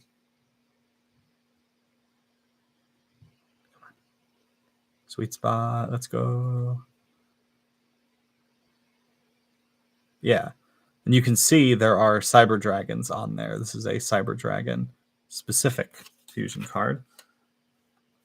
And then the Cyber Darks themselves have a fusion spell, Cyber Dark Impact, which you use to summon Cyber Dark Dragon, which is a machine. It is a very common thing in Yu-Gi-Oh! That monsters with dragon in their name are not necessarily dragon type monsters. So down here, that's its type. It's a machine. How do you make Cyber Dark Dragon? Well, you fuse the 3 core Cyber Dark monsters. There's Cyber Dark Horn. I will figure out how to hold this. Cyber Dark Horn. Cyber Dark Edge. And Cyber Dark Keel. So these are all small monsters with low attack, but when you summon them, they equip, like I said, dragon type monsters from your graveyard. And that is what these other cards in the deck are for. So there's Cyber Dark Cannon, which, despite its looks, is a dragon. And then it has effects that it can use while it is equipped to a monster, so they synergize that way. This one looks a little bit more like an actual dragon, Cyber Dark Claw. If you can see, nestled in the midst of all those spikes is a little dragon head. And then, so this structure deck doesn't necessarily 100% keep to the theme because it has to be playable in the correct style. So here is a dragon type monster, Ling Ling. So it is a dragon union monster. So this is a dragon that is made to equip to other monsters. So it works very well with the whole Cyber Dark playstyle, even though you don't necessarily, it's not a Cyber Dark card. It's not a Cyber anything. So I showed you Cyber Dark Dragon before. There is a more powerful version of it, Cyber Darkness Dragon. Come on.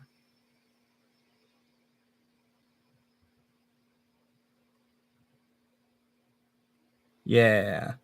Cyber Darkness Dragon, which is more powerful and has more effects than the original does.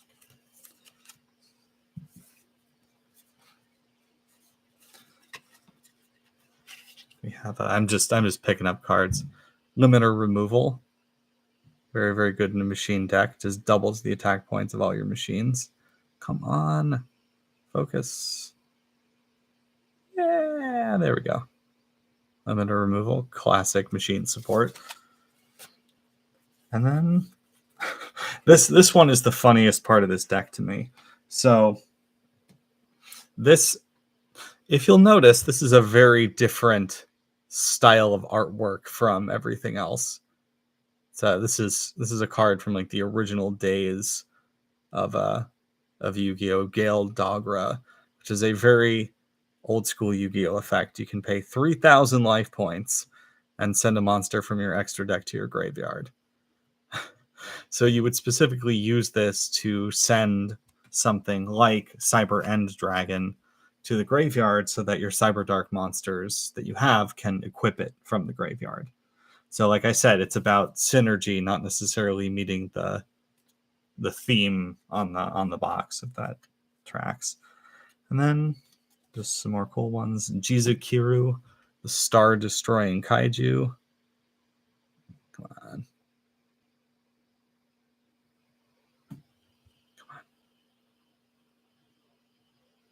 Yeah, there we go. So big fancy machine. It is a kaiju monster, and the way that kaiju monsters work is you actually summon them to your opponent's side of the field. So you tribute their monsters and throw that out there. And then you presumably then use the cards in the deck to play off of it. I have to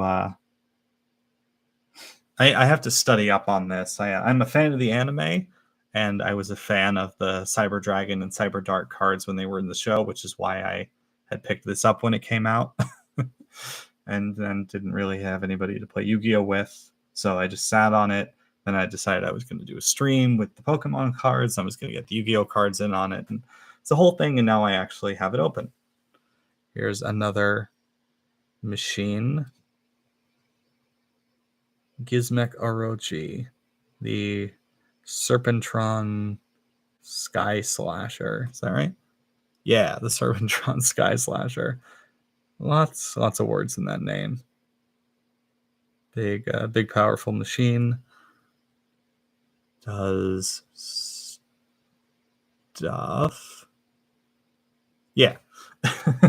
Does stuff. And then, of course, like I said, this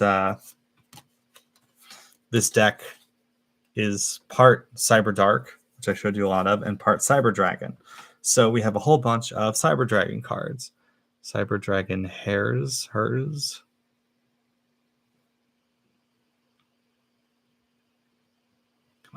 Come on. Yeah. Cyber Dragon hers. Did I watch Top Gun Maverick? I did not. I haven't seen the original Top Gun either, actually. I assume you don't need to see the first one to see that one because it came out so much time afterwards. But no, I did not see it. The original Cyber Dragon.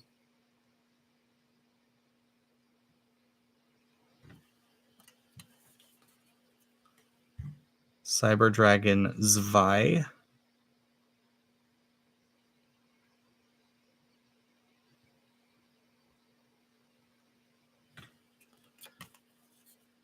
Cyber Dragon Dry. I don't know when they turned German, but Cyber Dragon Veer. Cyber Dragon Noxter? Noxter? I don't know.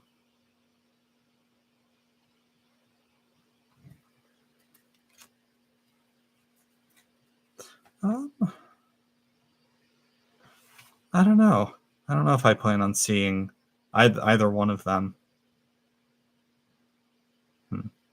They actually made a Top Gun Transformer. Its name is Maverick. It turns into his plane, which is interesting. So if I have any reason to watch the movies, it's Transformers, because of course it is. Cyber Dragon Core. No, I do not have it. I heard a lot of mixed reports, and then it got very expensive on the aftermarket. So if I can find it for like a nice cheap impulse buy someday, maybe, but given that it was relatively unpopular as a figure, I don't want to pay more than what it's worth. I'd prefer to get it for less. Cyber Dragon Core.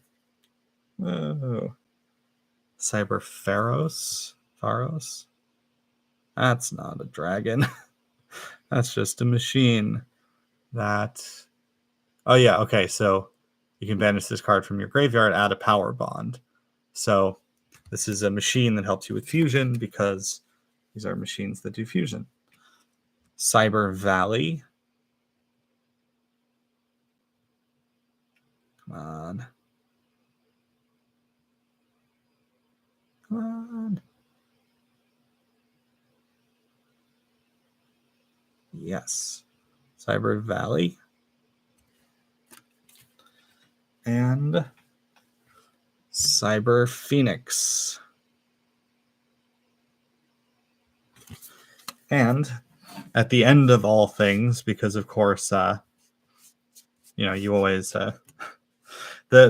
each deck always builds up to something, whether it's putting certain cards on the field for a combo, or in the case of this deck, putting out a very specific big final boss. You have the pinnacle of the Cyber Dragons, the Cyber End Dragon. And you have the core of the Cyber Darks, Cyber Dark Dragon. Put them together, and what do you got? Cyber Dark End Dragon. Come on, focus. You're ruining my big punchline. Come on. Hey, there we go. And you can see, so there they are, the Cyber Dark Dragon and Cyber End Dragon. The artwork is actually depicting the Cyber Dark Dragon equipping the Cyber End Dragon, which you can do, but this is actually a fusion monster combining the two with 5,000 attack, and it can equip cards from the graveyard, so typical for Cyber Dragons. Why do you listen to someone playing the banjo/guitar?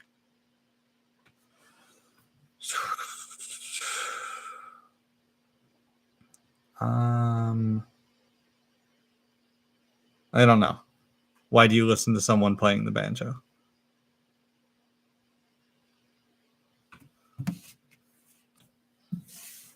Okay, well, that's the structure deck.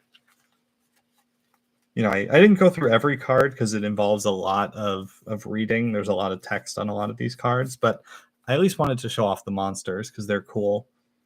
And, again, the reason I bought this deck is because it featured in the anime, and it's that sort of like weird, sort of edgy, like scary type monster thing that I really love about Yu-Gi-Oh! And I guess that's our bonus content for the evening. I did my upgrade kit that I set out to do. Got to do the cards I wanted to do last time. I'm not going to go through all the cards because I have a lot more, and I'll save that for a proper card stream.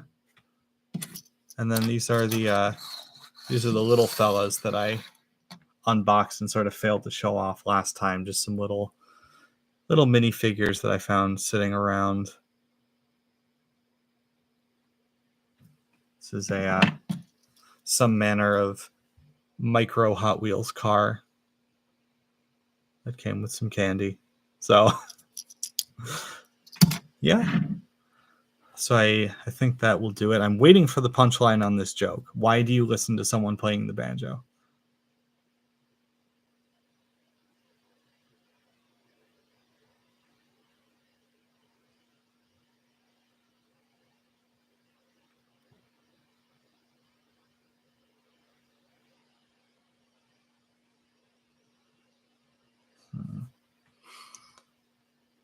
John Doe may have stepped away.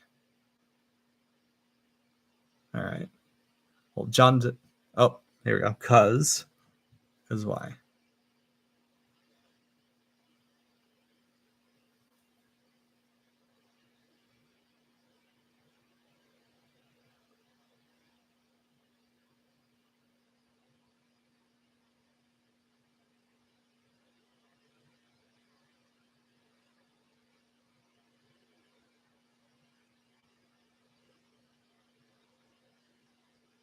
Because you subscribed.